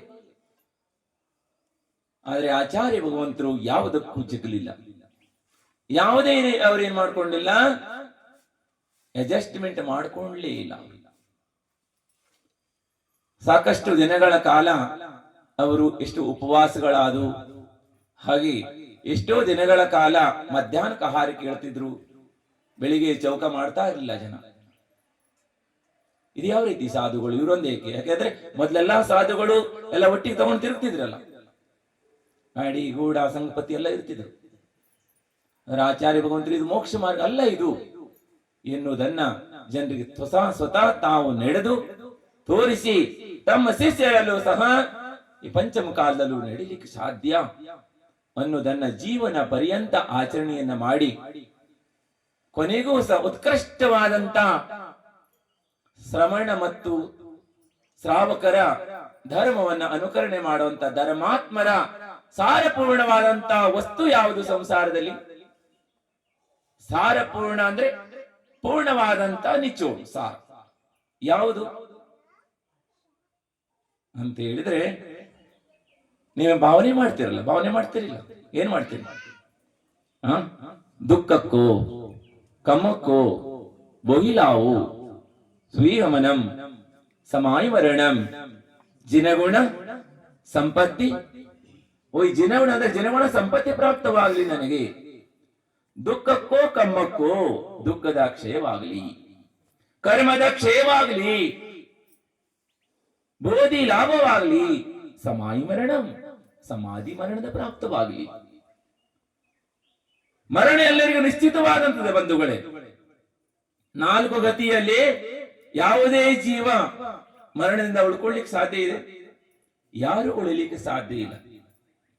ಮರಣ ಎಷ್ಟು ಪ್ರಕಾರ ಮರಣ ಆಗ್ತದೆ? ಮರಣ ಆಗ್ತಾ ಇದೆ ಅನಾದಿ ಕಾಲದಿಂದ. ಎಷ್ಟು ಪ್ರಕಾರ ಮರಣ ಇದೆ? ಬಾಲ ಬಾಲ ಮರಣ, ಬಾಲ ಬಾಲ ಮರಣ, ಹಾಗೆ ಬಾಲ ಬಾಲ ಮರಣ, ಬಾಲ ಮರಣ, ಬಾಲ ಪಂಡಿತ ಮರಣ, ಪಂಡಿತ ಮರಣ, ಪಂಡಿತ ಮರಣ. ಎಷ್ಟು ಪ್ರಕಾರ ಇದೆ? ಎಷ್ಟು ಪ್ರಕಾರ? 5 ಪ್ರಕಾರ ಮರಣ ಇದೆ. ಮೊದಲನೇದಾಗಿ ಬಾಲ ಬಾಲ ಮರಣ. ಇದು ಅನಾದಿ ಕಾಲದಿಂದ ಆಗ್ತಾ ಇದೆ ಜೀವಕ್ಕೆ. ಬಾಲ ಬಾಲ ಮರಣ. ಬಾಲ ಬಾಲ ಮರಣ ಯಾರಿಗಾಗ್ತದೆ? ಮಿಥ್ಯಾದೃಷ್ಟಿ ಜೀವಿಗಳಿಗೆ. ಮಿಥ್ಯಾತ್ವದಿಗೆ ಯಾರು ಇರ್ತಾರೆ ಆ ಜೀವಿಗಳ ಬಾಲ ಬಾಲ ಮರಣವಾಗ್ತದೆ. ಮತ್ತು ಬಾಲ ಮರಣ ಸಮ್ಯಕ್ ದೃಷ್ಟಿ ಅವಿರತಿ ಶ್ರಾವಕರ ಮರಣ.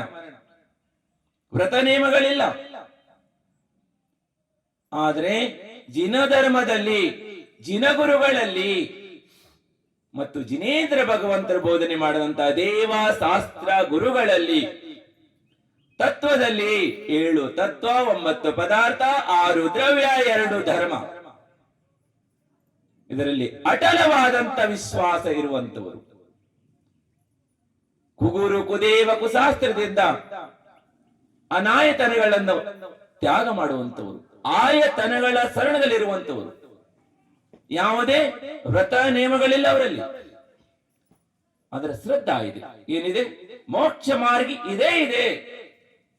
ಇಂದಾಗಲಿ, ನಾಳೆ ಆಗಲಿ, ನಾಡ್ದು ಆಗಲಿ, ಈ ಬೌದ್ಧ ಅಂತ್ಯದಲ್ಲಾಗಲಿ ಅಥವಾ ಮುಂದಿನ ಬೌದ್ಧಲ್ಲಾಗಲಿ ಸಂಸಾರ ಅಂತ್ಯ ಆಗಬೇಕು, ದುಃಖದ ಕ್ಷಯವಾಗಬೇಕು, ಕರ್ಮದ ಕ್ಷಯವಾಗಬೇಕು ಅಂತ ಹೇಳಿದ್ರೆ ಈ ಮಾರ್ಗವಲ್ಲದೆ ಇನ್ನೊಂದಿಲ್ಲ ಎನ್ನುವಂತ ಯಾರಿಗೆ ವಿಶ್ವಾಸ ಇರ್ತದೆ ಅವರು ಏನಿದ್ದಾರೆ?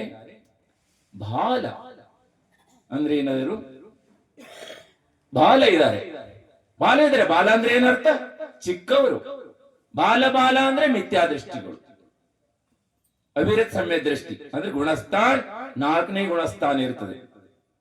ತಾವೆಲ್ಲ ಇಲ್ಲಿದ್ರೆ, ಒಂದ್ ವೇಳೆ ನೀವು ಧರ್ಮಾತ್ಮರಿದ್ರೆ, ನಿಮ್ಮ ಆತ್ಮದಲ್ಲಿ ಧರ್ಮ ಇದ್ರೆ, ಲಕ್ಷ್ಯ ಕೊಟ್ಟು ಕೇಳ್ರಿ, ಧರ್ಮಾತ್ಮರಾಗಿದ್ರೆ, ನಿಮ್ಮಲ್ಲಿ ಧರ್ಮ ಇದ್ರೆ ಅವಿರತ ಸಮ್ಯ ದೃಷ್ಟಿಗಳಾಗ್ಲಿಕ್ಕೆ ಸಾಧ್ಯ. ಅವಿರತ ಸಮ್ಯ ದೃಷ್ಟಿಗಿಂತ ಕೆಳಗೆ ಧರ್ಮ ಸಂಜ್ಞೆ ಯಾವ ಆಚಾರ್ಯರು ಕೊಡ್ತಾ ಇಲ್ಲ ಅವರಿಗೆ. ಧರ್ಮ ಸಂಜ್ಞೆ ಇಲ್ಲ ಅವರಿಗೆ. ಧರ್ಮಾತ್ಮರು ಅಂತ ಹೇಳಿಲ್ಲ ಎಲ್ಲೂ ಅವರನ್ನ. ಹಾಗೆ ಬೇಜಾರು ಮಾಡ್ಕೋಬೇಡ್ರಿ. ಮತ್ತೆ ಯಾವ ಆತ್ಮರನ್ನು ನೀವು ತಿಳ್ಕೋಬೇಕು. ನೀವು ಯಾವ ಆತ್ಮರಿದ್ರೇನೋ ನೀವು ತಿಳ್ಕೋಬೇಕು. ಯಾಕಂತ ಹೇಳಿದ್ರೆ ಕಟು ಸತ್ಯವನ್ನ ಹೇಳಿದ್ರೆ ಬಹಳ ಕಠಿಣವಾಗ್ತದೆ ಬಂಧುಗಳೇ. ಇದ್ದದ್ದಿದ್ದಂಗೆ ಹೇಳಿದ್ರೆ ಎದ್ದು ಬಂದು ಎದೆಗೆ ಒದ್ದು ಬಿಡ್ತಾರಂತೆ. ಅಂತ ವರ್ತಮಾನ ಕಾಲ ಇದು. ಹಾಗೆ ಯಾರ್ಯಾರು ಧರ್ಮಾತ್ಮರಿದರನ್ನು ಸ್ವತಃ ತಾವು ತಿಳ್ಕೊಳ್ಳಿಕ್ ಸಾಧ್ಯ. ಅವಿರತ್ ಸಮ್ಯ ದೃಷ್ಟಿ. ಇನ್ನು ಬಾಲ ಪಂಡಿತ ಅಂತ ಯಾರಿಗೆ ಹೇಳ್ತಾರೆ? ವೃತ್ತಿ ಶ್ರಾವಕರು. ಗುಣಸ್ಥಾನ 5. 5ನೇ ಗುಣಸ್ಥಾನ ಇರುವಂತವ್ರು ಇಲ್ಲಿ ಎಷ್ಟು ಜನ ಇದ್ದೀರಿ? 2 ಜನ ಇರ್ಬೇಕು. ಬಯ್ಯಾಜಿ ಮತ್ತು ದೀದಿ ಇದ್ದಾರೆ, 2 ಜನ ವೃತ್ತಿಗಳು. ವ್ರತವನ್ನ ಧಾರಣೆ, ಪ್ರತಿಮಾ ಧಾರಣೆ ಮುಂದೆ ಆಗ್ಬೋದು. 3 ಜನ ಇದ್ದಾರೆ. 3 ಜನ ಇದ್ದಾರೆ. ಒಬ್ಬರು ಲೆಕ್ಕ ಸಿಗ್ಲಿಲ್ಲ ಆಯ್ತು ಅವ್ರು.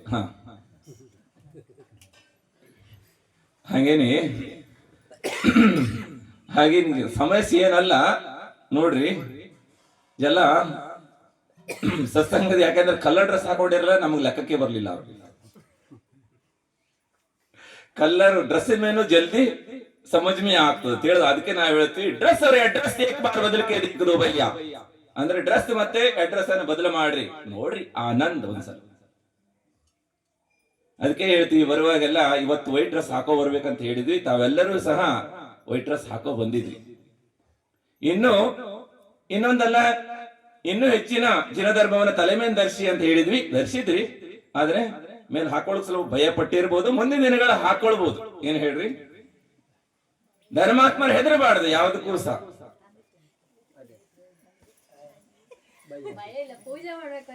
ಸರಿ ಐತಿ, ಇರ್ಲಿ. ಹಾಗೆ ನೋಡ್ರಿ. ಆದ್ರೆ ನಮ್ ಭಾವನಾ ಇತ್ತು ಆಚಾರ್ಯ ಭಗವಂತರ ಸಮಾಧಿ ಮಹೋತ್ಸವ ಪೂರ್ಣ ಸಾರಪೂರ್ಣವಾದಂಥದ್ದು. ಸಾಗರ ತಾಲೂಕಿನಲ್ಲಿ ಬಹಳ ವಿಜೃಂಭಣೆಯಿಂದ 4 ಜನ ಮಹಾರಾಜರ ಸಾನ್ನಿಧ್ಯದಲ್ಲಿ ನಡೆದರೆ ಇಲ್ಲೊಂತ ಭವ್ಯಾತ್ಮರಿಗಲ್ಲಿರುವ ಸಹ ಇದರ ಮಹತ್ವ ಗೊತ್ತಾಗ್ತದೆ, ಇದರ ತಿಳಿವು ಗೊತ್ತಾಗ್ತದೆ.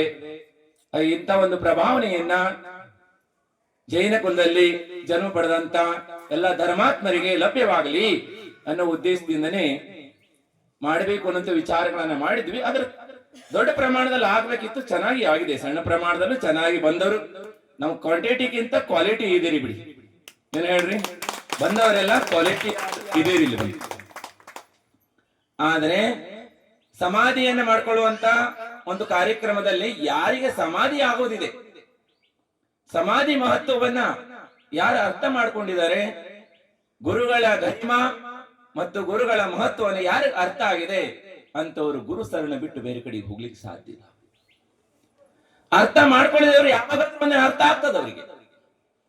ಒಂದು ಜೀವನದಲ್ಲಿ ಯಾವಾಗಾದ್ರೂ ಆಗ್ಲಿಕ್ಕೆ ಬೇಕು, ಆಗದೆ ಇರೋದಕ್ಕೆ ಸಂಭವ ಇಲ್ಲ.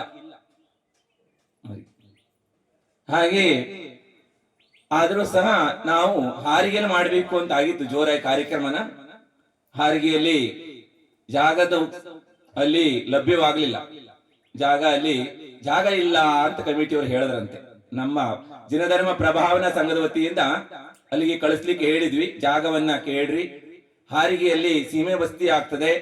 ಜೋರಾಗಿ ಆಚಾರ್ಯ ಭಗವಂತರ ಕಾರ್ಯಕ್ರಮವನ್ನು 4 ಜನರ ಮಹಾರಾಜರ ಸಾನ್ನಿಧ್ಯದಲ್ಲಿ ಜೋರಾಗಿ ಮಾಡಿದ್ರೆ ಪ್ರಭಾವನ ಆಗ್ತದೆ. ಹಿಂದೆಲ್ಲ ಹಾರಿಗೆ ಬಸ್ತಿಯ ಶ್ರಾವಕರು ಚಾತುರ್ಮಾಸ ಅವಧಿಯಲ್ಲಿ ಹಾಗೂ ಪೂರ್ಣ ಇರುವಂತಹ ಶಿಬಿರಾದಿಗಳಲ್ಲೂ ಸಹ ಈ 1-2 ವರ್ಷದ ಕಾಲದಿಂದ ಇಲ್ಲಿರುವಂತಹ ಧರ್ಮಾತ್ಮರು ಧರ್ಮ ಪ್ರಭಾವನೆಯನ್ನ ಶಿಬಿರಾದಿಗಳನ್ನ ಚಾತುರ್ಮಾಸವನ್ನ ಒಂದು ಅದ್ಭುತವಾಗಿ ಹಾರಿಗೆ ಬಸ್ತಿಯ ಶ್ರಾವಕರು ಮಾಡಿದ್ರು. ಹಾಗಾಗಿ ಈ ಕಾರ್ಯಕ್ರಮ ಅಲ್ಲ ಆದ್ರೆ ಎಲ್ಲರಿಗೂ ಒಳ್ಳೆದಾಗ್ತದೆ, ಧರ್ಮದ ಪ್ರಭಾವನ ಆಗ್ತದೆ, ಬೇರೆಯವರ ಪ್ರಭಾವಗಳು ಬೀರ್ತದೆ ಅನ್ನೋದನ್ನು ವಿಚಾರ ಮಾಡಿ ಹೇಳಿದ್ವಿ. ಆದ್ರೆ ನಮ್ ಭಾಗ್ಯದಲ್ಲಿ ಮಾಡುವಂತ ಪುಣ್ಯ ಇಲ್ಲ ನಮ್ಗೆ. ಏನ್ ಹೇಳ್ರಿ? ಆ ಪುಣ್ಯ ದೊಡ್ಡದಾಗಬೇಕು, ಚಿಕ್ಕದಾಗಿ ಆದ್ರೂ ಸಹ ಎಲ್ಲಾ ಕ್ವಾಲಿಟಿಯ ಫಲ ಸೇರ್ಕೊಂಡು ಎಲ್ಲಿ ಮಳ್ಳೋಡಿಯಲ್ಲಿ ಚಂದ್ರಪ್ರಭು ತೀರ್ಥಂಕರ ಸಾನ್ನಿಧ್ಯದಲ್ಲಿ, ನೇಮಿನಾಥ ತೀರ್ಥಂಕರ ಸಾನ್ನಿಧ್ಯದಲ್ಲಿ ಮಾಡ್ಬೇಕು ಅಂತ ವಿಚಾರ ಮಾಡಿದ್ವಿ. ಆದ್ರೆ ಚಂದ್ರಪ್ರಭು ತೀರ್ಥಂಕರ ಸಾನ್ನಿಧ್ಯದಲ್ಲಿ ಬಹಳ ಚಂದವಾಗಿ ಬೆಳಿಗ್ಗೆಯಿಂದ ತಾವೆಲ್ಲ ಕಾರ್ಯಕ್ರಮಗಳನ್ನ ಮಾಡಿದ್ರಿ.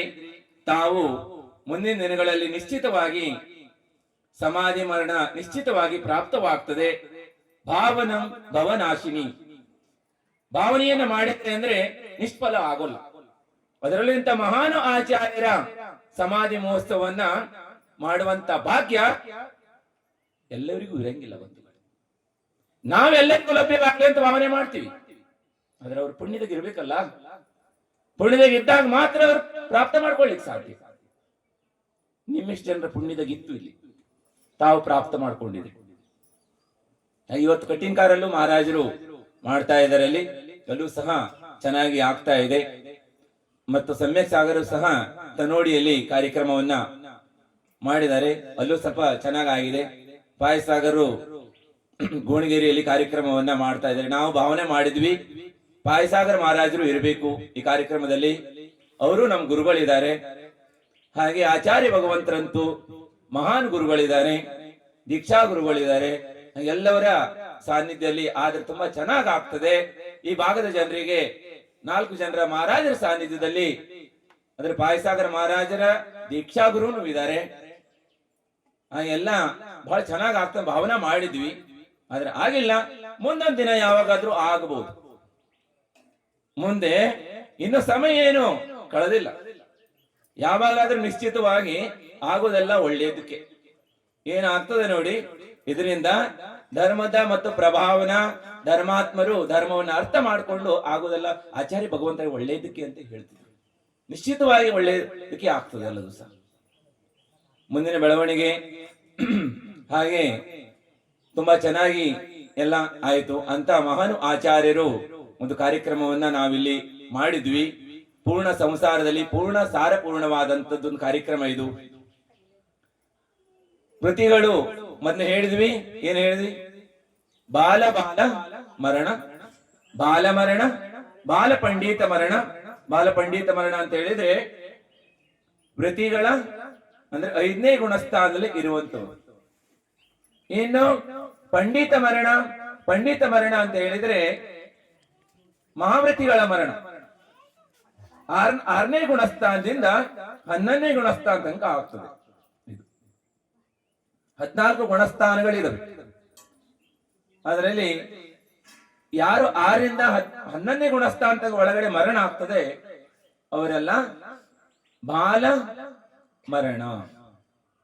ಹಾಗೆ ಪಂಡಿತ ಮರಣ ಏನ್ ಹೇಳ್ರಿ? ಪಂಡಿತ ಮರಣ ಅಂತ ಹೇಳ್ತಾರೆ.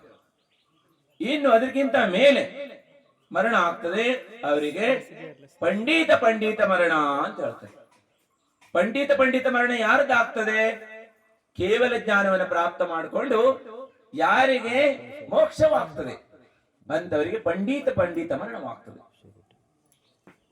ಸಮಾಧಿ ಮರಣ 5ನೇ ಗುಣಸ್ಥಾನದ ಪ್ರಾರಂಭವಾಗ್ತದೆ. 5ಕ್ಕಿಂತ ಕೆಳಗೆ ಸಮಾಧಿ ಇಲ್ಲ. ಸಮಾಧಿ ಎನ್ನುವಂತ ಶಬ್ದ ಬರೋಲ್ಲ ಬಂಧುಗಳೇ. ಹಾಗೆ ಯಾರು ವ್ರತಿಗಳಾಗಿದ್ದಾರೆ, ಪ್ರತಿಮಾ ಧಾರಣೆ ಮಾಡಿದ್ದಾರೆ, ಪ್ರತಿಮಾ ತೆಗೆದುಕೊಳ್ಳುವ ಉದ್ದೇಶ ಸಾಧನೆಯನ್ನ ಮಾಡಿ ಅಂತಿಮವಾದಂತ ಸಾಧನದ ಲಕ್ಷ್ಯ ಸಮಾಧಿ ಮರಣ. ಸಮಾಧಿ ಮರಣವಿಲ್ಲದೆ ಒಬ್ಬ ಸಾಧಕ ಸಾಧನೆ ಮಾಡ್ತಾ ಇದ್ದಾನೆ ಅಂದ್ರೆ ಅದು ನಿರಾರ್ಥಕವಾದಂಥದ್ದು. ಪುಣ್ಯ ಬಂದ ಆಗ್ತದೆ, ಸ್ವರ್ಗ ಆಗ್ಬಹುದು, ಸುಖ ಪ್ರಾಪ್ತವಾಗಬಹುದು. ಆದ್ರೆ ಯಾವ ಲಕ್ಷ್ಯವನ್ನು ಹಿಡಿದು ಮಹಾವ್ರತವನ್ನ ಧಾರಣೆ ಮಾಡಿದ್ರು ಲಕ್ಷ್ಯದ ಪ್ರಾಪ್ತಿ ಆಗೋಲ್ಲ. ಅದರಿಂದ ಸಮಾಧಿ ಯಾವುದು? ಬಹು ದುರ್ಲಭ ಬಂಧುಗಳೇ. ಅಣುವ್ರತ ಅಂದ್ರೆ ಪ್ರತಿಮಾಧಾರಿ ಆಗ್ಬೇಕು, ಅಣುವ್ರತಿ ಆಗಬೇಕು. ಶ್ರಾವಕರಲ್ಲಿ ಏನಾದ್ರೂ ಸಮಾಧಿ ಆಗ್ಬೇಕಂದ್ರೆ ಜೀವನ ಪರ್ಯಂತ ನಿರ್ದೋಷ ಪಾಲನೆ ಮಾಡಬೇಕು. ಅದು ಆಚಾರ್ಯ ಭಗವತರು ಹೇಳ್ತಾರೆ. ದೋಷಯುಕ್ತ ಪ್ರತಿಮೆ ಪಾಲನೆ ಮಾಡುವವರಿಗೆ ಸಮಾಧಿ ಆಗೋಲ್ಲ, ಅಸಮಾಧಿ. ಸಮಾಧಿ ಆಗೋದೇ ಇಲ್ಲ ಅಂತ ಹೇಳ್ತಾರೆ ಆಚಾರ್ಯ ಭಗವಂತರು. ಯಾರು ವ್ರತ ತೆಗೆದುಕೊಂಡ್ರೆ ವ್ರತದ ಆಧಾರ ಇರಬೇಕು, ಬಹುಮಾನ ಇರಬೇಕು, ಗೌರವ ಇರಬೇಕು. ಈ ವ್ರತ ನಮ್ಮನ್ನ ಕಲ್ಯಾಣ ಮಾಡುವಂತದ್ದಿದೆ, ಕರ್ಮರ ನಿರ್ಜನೆ ಮಾಡುವಂತದ್ದಿದೆ, ಸಂಸಾರ ಅಂತ್ಯ ಮಾಡುವಂತದ್ದಿದೆ ಎನ್ನುವಂತ ಭಾವ ವ್ರತಿಯಾದವರಲ್ಲಿ ಇರಬೇಕು. ಹಾಗೆ ಇನ್ನು ಮಹಾವ್ರತವನ್ನ ಧಾರಣೆ ಮಾಡಿರುವುದೆಲ್ಲ ಸಹ ಸಮಾಧಿಯನ್ನು ಮಾಡಿಕೊಳ್ಳಿಕ್ಕೆ.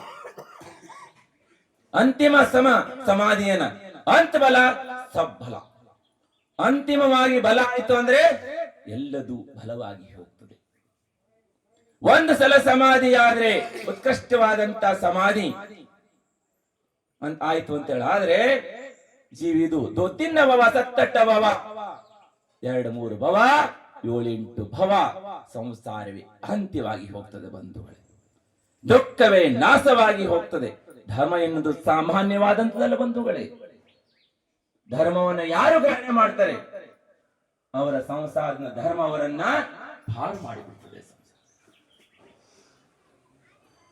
ಆದರೆ ಅನುವ್ರತ ಮಹಾವ್ರತವನ್ನ ಧಾರಣೆ ಮಾಡದೆ ಸಮಾಧಿ ಆಗೋಲ್ಲ. ಅನುವ್ರತ ಮಹಾವ್ರತ ಧಾರಣೆ ಮಾಡಿದವರೆಲ್ಲರಿಗೂ ಸಮಾಧಿ ಆಗೋಲ್ಲ. ಮಾಡದೇನೂ ಆಗೋಲ್ಲ, ಮಾಡಿದವರೆಲ್ಲರಿಗೂ ಆಗೋಲ್ಲ. ಮುನಿಯಾಗದೇನೆ ಮೋಕ್ಷ ಇಲ್ಲ, ಮುನಿಯಾದವರೆಲ್ಲರಿಗೂ ಮೋಕ್ಷ ಇಲ್ಲ. ಕೇವಲ ಬಟ್ಟೆ ಕಳಿಸಿದಷ್ಟೇ ಮುನಿ ಏನಾಗೋಲ್ಲ, ಮೋಕ್ಷ ಆಗೋಲ್ಲ. ಯಾವಾರ ನಿಶ್ಚಯ, ಯಾವಾರ ಮೋಕ್ಷ ಮಾರ್ಗ ನಿಶ್ಚಯ ಮೋಕ್ಷ ಮಾರ್ಗ. ಯಾವಾರ ಮೋಕ್ಷ ಮಾರ್ಗವನ್ನ ಅವಲಂಬನ ನಿಶ್ಚಯ ಮೋಕ್ಷ ಮಾರ್ಗದ ಪ್ರಾಪ್ತಿ. ಇದರಿಂದ ಮೋಕ್ಷದ ಪ್ರಾಪ್ತಿ. ಯಾವಾರದಲ್ಲೇ ಉಳ್ಕೊಂಡ್ರು ಅಂದ್ರೆ ನಿಶ್ಚಯ ಪ್ರಾಪ್ತವಾಗುವುದಕ್ಕೆ ಸಾಧ್ಯ. ಇವೆಲ್ಲದರ ಅರ್ಥವನ್ನ ಮಾಡ್ಕೊಳ್ಬೇಕು ಬಂಧುಗಳೇ. ಹಾಗಾಗಿ ಸಮಾಧಿ ಬಹು ದುರ್ಲಭವಾದಂತದಿದೆ. ಮುನಿಗಳಿಗೆಲ್ಲರಿಗೂ ಸಮಾಧಿ ಆಗೋಲ್ಲ. ಮುನಿ ಆಗದೇನೆ ಉತ್ಕೃಷ್ಟ ಸಮಾಧಿನೂ ಆಗೋಲ್ಲ. ಬಹು ದುರ್ಲಭವಾದಂಥದ್ದು. ನೋಡ್ಲಿಕ್ಕೆ, ಕೇಳಲಿಕ್ಕೆ ಮತ್ತು ಸ್ವರ್ಣ ಮಾಡ್ಕೊಳ್ಳಿಕ್ಕೆ ಬಹು ಕೈಗಳೆಣಿಕೆಗೆ ಮುನಿಗಳ ಮಾತ್ರ ಸಿಗ್ತಾರೆ ಬಂಧುಗಳ ಸಮಾಧಿ ಆಗುವಂಥದ್ದು. ಆಚಾರ್ಯ ಶಾಂತಿ ಸಾಗರ ಮಾಡ್ಕೊಂಡಿದ್ರು. ಆಚಾರ್ಯ ಜ್ಞಾನ ಸಾಗರ ಉತ್ಕೃಷ್ಟ ಸಮಾಧಿಯನ್ನು ಮಾಡ್ಕೊಂಡಿದ್ರು. ಅದರ ನಂತರ ಕೆಲವು ಮಹಾರಾಜರ ಸಮಾಧಿ ಮಾಡ್ಕೊಂಡಿದ್ರು. ಅಷ್ಟು ಬಹಳ ಕಡಿಮೆ. ಆದ್ರೆ ಅವರು ಅಷ್ಟೆಲ್ಲ ಇಲ್ಲ.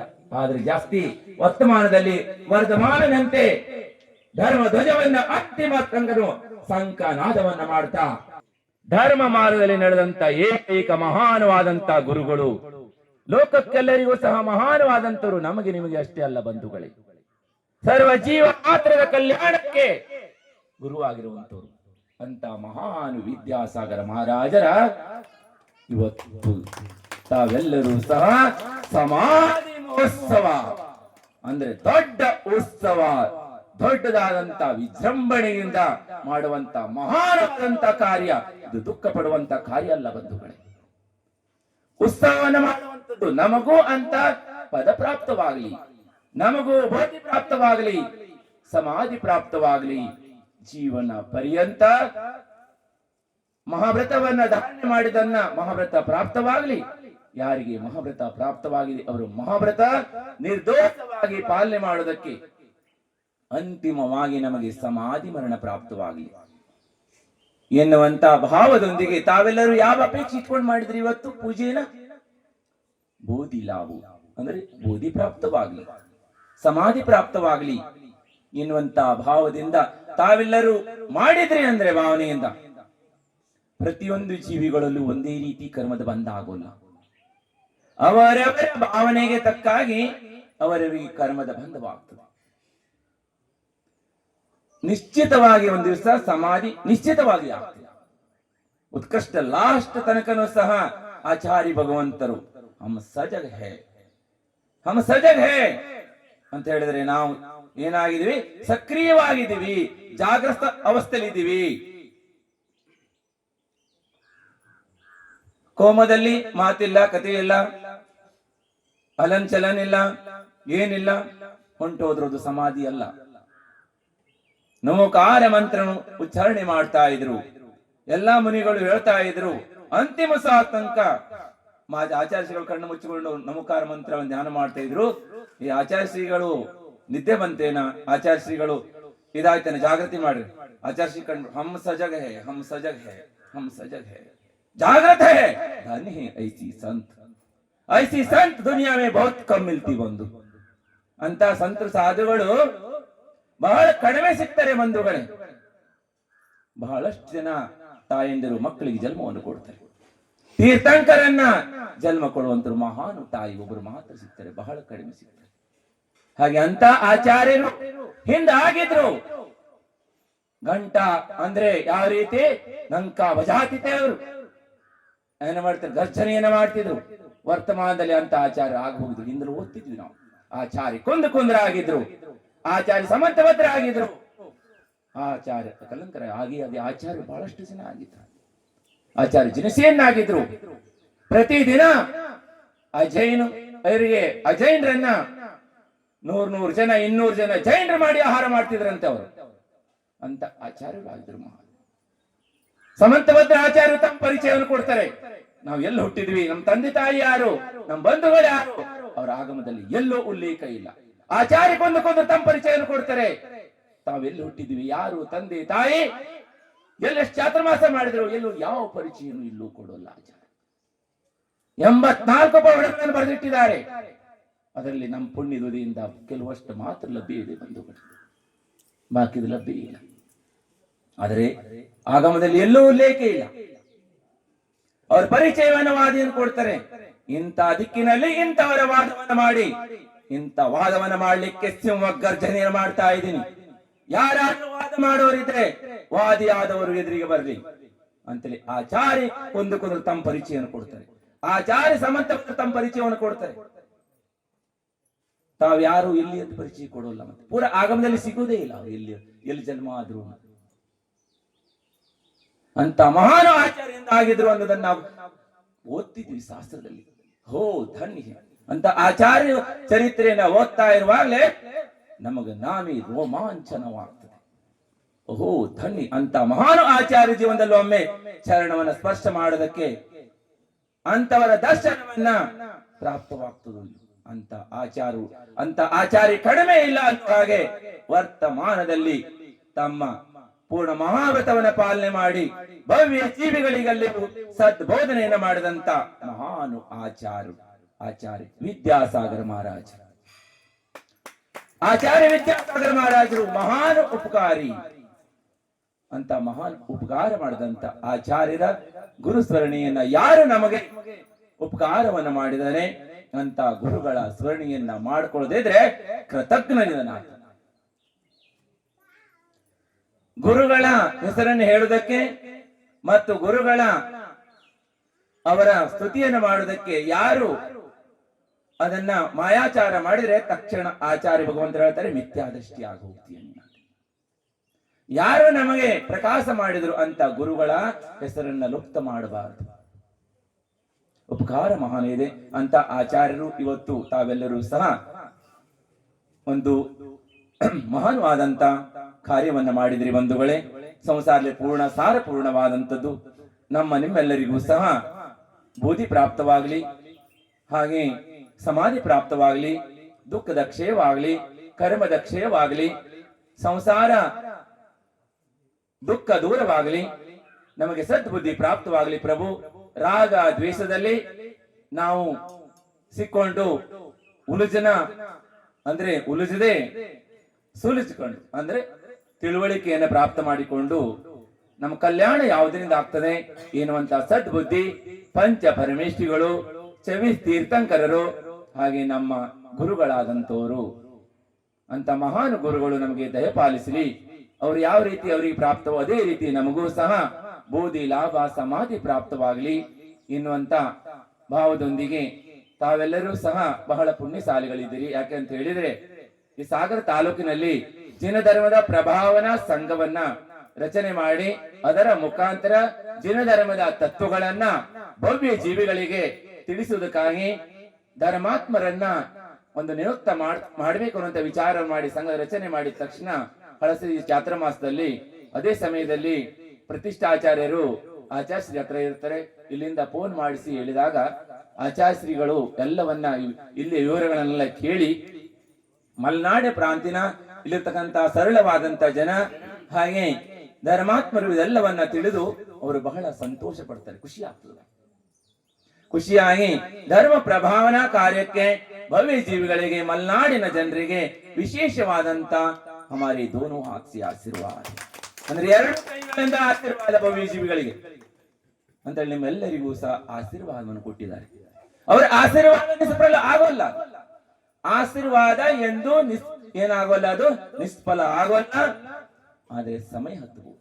ಏನಾಗೋದು ಹೇಳ್ರಿ, ಸಮಯ ಆಗಬಹುದು. ಆದ್ರೆ ಒಂದಲ್ಲ ಒಂದ್ ದಿವಸ ನಿಶ್ಚಿತವಾಗಿ ಅದರ ಫಲ ಇಲ್ಲಿ ಭವ್ಯ ಜೀವಿಗಳಿಗೆ ಮುಟ್ಟುತ್ತದೆ ಅನ್ನುವಂತ ವಿಶ್ವಾಸ ನಮಗೆ. ತಾವೆಲ್ಲರೂ ಸಹ ಯಾವುದೇ ರೀತಿಯಾದಂತ ಗೊಂದಲಕ್ಕಾಗಲಿ ಯಾರೇ ನಿಮ್ಮನ್ನ ದಿಕ್ಕು ತಪ್ಪಿಸುವಂತ ಪ್ರಯತ್ನವನ್ನು ಮಾಡಲಿ, ಆದ್ರೆ ತಾವ್ಯಾರು ಸಹ ಇದಕ್ಕೆ ಯಾವುದಕ್ಕೂ ಕಿವಿಯನ್ನು ಕೊಡಬಾರದು. ಸತ್ಯವ ದರ್ಶನವನ್ನ ಮಾಡಿಕೊಳ್ಳೋದಕ್ಕಾಗಿ, ಆಗಮನವನ್ನು ತಿಳಿದುಕೊಳ್ಳಿಕ್ಕಾಗಿ ಈ ಜಿನಧರ್ಮ ಪ್ರಭಾವನಾ ಸಂಘದ ಹೊತ್ತಿಗೆ ತಾವೆಲ್ಲರೂ ಸಹ, ನೀವೆಲ್ಲರೂ ಸಂಘದ ಪ್ರತಿಯೊಬ್ಬ ಸದಸ್ಯರಿದ್ದೀರಿ. ಅಂದ್ರೆ ಜಿನಧರ್ಮವನ್ನ ಅನುಕರಣೆ ಮಾಡ್ತಾ ಇರುವಂತವರೆಲ್ಲ ಜಿನಧರ್ಮ ಪ್ರಭಾವನಾ ಸಂಘದವರು. ದೇವ ಶಾಸ್ತ್ರ ಗುರುಗಳನ್ನ ವೀತರಾಗ ಭಗವಂತರನ್ನ ಯಾರು ಮಾನಿಸ್ತಾ ಇದ್ದಾರೆ ಅಂತವರೆಲ್ಲ ಪ್ರಭಾವನ, ಇದು ಬೇರೆ ಯಾರ ಪ್ರಭಾವನ ಅಲ್ಲ. ಜೈನ ಧರ್ಮವನ್ನ ಪಾಲನೆ ಮಾಡುವವರ ಸಂಘ, ಜೈನರನ್ನ ಸಂಘಟಿಸುವಂತದ್ದು. ಹಾಗೆ ಜೈನರಲ್ಲಿ ನಾವೆಲ್ಲರೂ ಒಟ್ಟಾಗಿರ್ಬೇಕು, ಧರ್ಮವನ್ನ ಮಾಡಬೇಕು ಅಂತ ಮಹಾನ್ ಕುಲದಲ್ಲಿ ಜನ್ಮ ಪಡೆದಿರಿ ಅನ್ನುವಂತ ಪರಿಚಯವನ್ನ ಈ ಸಂಘದ ಮುಖಾಂತರ ಮಾಡಿಸಲಾಗ್ತಾ ಇದೆ. ಅದಕ್ಕಾಗಿ ತಾವೆಲ್ಲರೂ ಸಹ ಸಹಕಾರ ಕೊಡಬೇಕು. ಇದರೊಂದಿಗೆ ತಾವೆಲ್ಲರೂ ಶಿಬಿರಾದಿಗಳಲ್ಲಿ ಬರಬೇಕು. ನಿಮ್ಮ ಸಂತಾನಗಳನ್ನ, ಮಕ್ಕಳನ್ನ, ಹಾಗೆ ಪರಿವಾರದವರನ್ನು ಸಹ ಇದರಲ್ಲಿ ಕರ್ಕೊಂಡು ಬರಬೇಕು. ನಿಮ್ಮದೇ ಆದಂತದಿದೆ. ಈ ಸಂಘದಿಂದ ಯಾವುದೇ ರೀತಿಯಾದಂತ ಸ್ವಾರ್ಥವಾಗಲಿ, ತಮ್ಮ ಸ್ವಾರ್ಥವನ್ನು ಇಟ್ಟುಕೊಂಡು ಸಂಘದವರು ಏನು ಕೆಲಸವನ್ನು ಮಾಡ್ತಾ ಇಲ್ಲ. ಸ್ವಾರ್ಥ ಇಟ್ಕೊಂಡು ಮಾಡ್ತಾ ಇದ್ದಾರೆ ಅಂದ್ರೆ ಇದು ಏನು ಪ್ರಯೋಜನ ಇಲ್ಲ. ನಿಸ್ವಾರ್ಥದಿಂದ ಪೂರ್ಣ ಜೈನ ಸಮಾಜ ಅವರಿಗೆ ಸಂಸ್ಕಾರ ಪ್ರಾಪ್ತವಾಗಲಿ, ಧರ್ಮದ ತಿಳಿವು ಅವರಿಗೆ ಅರ್ಥವಾಗಲಿ ಅಂತ ಹೇಳುವ ದೃಷ್ಟಿಯಿಂದ ಅವರು ಈ ಕಾರ್ಯವನ್ನ ಮಾಡ್ತಾ ಇದ್ದಾರೆ. ಅದಕ್ಕೆ ಎಲ್ಲಾ ಸಾಗರ ತಾಲೂಕಿನ ಎಲ್ಲಾ ಶ್ರಾವಕ ಶ್ರಾವಕಿಯರು ಎಲ್ಲ ಜೈನ ಧರ್ಮವನ್ನ ಪಾಲನೆ ಮಾಡುವಂತ ಜೈನನ ಪ್ರತಿಯೊಬ್ಬರ ಆದ್ಯ ಕರ್ತವ್ಯ ಇದಕ್ಕೆ ಪ್ರೋತ್ಸಾಹವನ್ನು ಕೊಟ್ಟು ಧರ್ಮವನ್ನ ಅರ್ಥ ಮಾಡಿಕೊಂಡು ಕರ್ಮ ನಿರ್ಜನ ಮಾಡಿಕೊಂಡು ಸಂಸಾರದಲ್ಲಿ ರಾಗ ದ್ವೇಷವನ್ನ ಮಾಡದೆ, ಪಂಥ ಪಂಗಡ ವಾದ ವಿವಾದವನ್ನ ಮಾಡದೆ, ಯಾರು ಏನಾರು ಮಾಡ್ಲಿ, ಯಾರು ಏನಾರು ತೆಗೆದುಕೊಳ್ಳಿ, ನೀವು ಯಾರು ಸಹ ಧರ್ಮಾತ್ಮರು ಮುನಿ ನಿಂದೆ ಮಾಡ್ಲಿ, ಯಾರು ಬೇಕಾದ್ರೆ ಧರ್ಮ ನಿಂದೆ ಮಾಡ್ಲಿ, ಅಥವಾ ಭಗವಂತನ ನಿಂದೆಯನ್ನು ಮಾಡ್ಲಿ, ಅಥವಾ ಧರ್ಮ ಕಾರ್ಯದ ಟೀಕೆ ಟಿಪ್ಪಣಿಗಳನ್ನ ಮಾಡ್ಲಿ. ಬಂಧುಗಳೇ, ನೀವು ಯಾರು ಇದರ ಬಗ್ಗೆ ರಾಗ ದ್ವೇಷವನ್ನ ಮಾಡಬೇಡ್ರಿ. ಯಾರ ಬಗ್ಗೆ ನೀವು ಇದನ್ನ ದ್ವೇಷವನ್ನ ಮಾಡಬೇಡ್ರಿ. ಅವರಿಗೆ ಸದ್ಬುದ್ಧಿ ಪ್ರಾಪ್ತವಾಗಲಿ ಅನ್ನುವಂತ ಭಾವನೆಯನ್ನು ಮಾಡಿ, ಅವರಿಗೆ ಒಳ್ಳೆ ಬುದ್ಧಿ ಪ್ರಾಪ್ತವಾಗಲಿ ಅನ್ನುವಂಥದ್ದನ್ನ. ರಾಗ ದ್ವೇಷ ಮಾಡೋದು ಮೋಕ್ಷ ಮಾರ್ಗ ಅಲ್ಲ. ರಾಗ ದ್ವೇಷದಿಂದ ಪ್ರತ್ಯೇಕ ಆಗೋದೇ ಮೋಕ್ಷ ಮಾರ್ಗ ಇದೆ. ನಾವನ್ನ ಅರ್ಥ ಮಾಡ್ಕೊಳ್ಳೋನು, ಅದಕ್ಕೆ ಹೋಗೋನು. ನಮಗೆ ರಾಗ ದ್ವೇಷ, ಈ ಜಗಳ ಗಲಾಟೆ ಗೊಂದಲಗಳು ನಮಗ್ ಬೇಡ.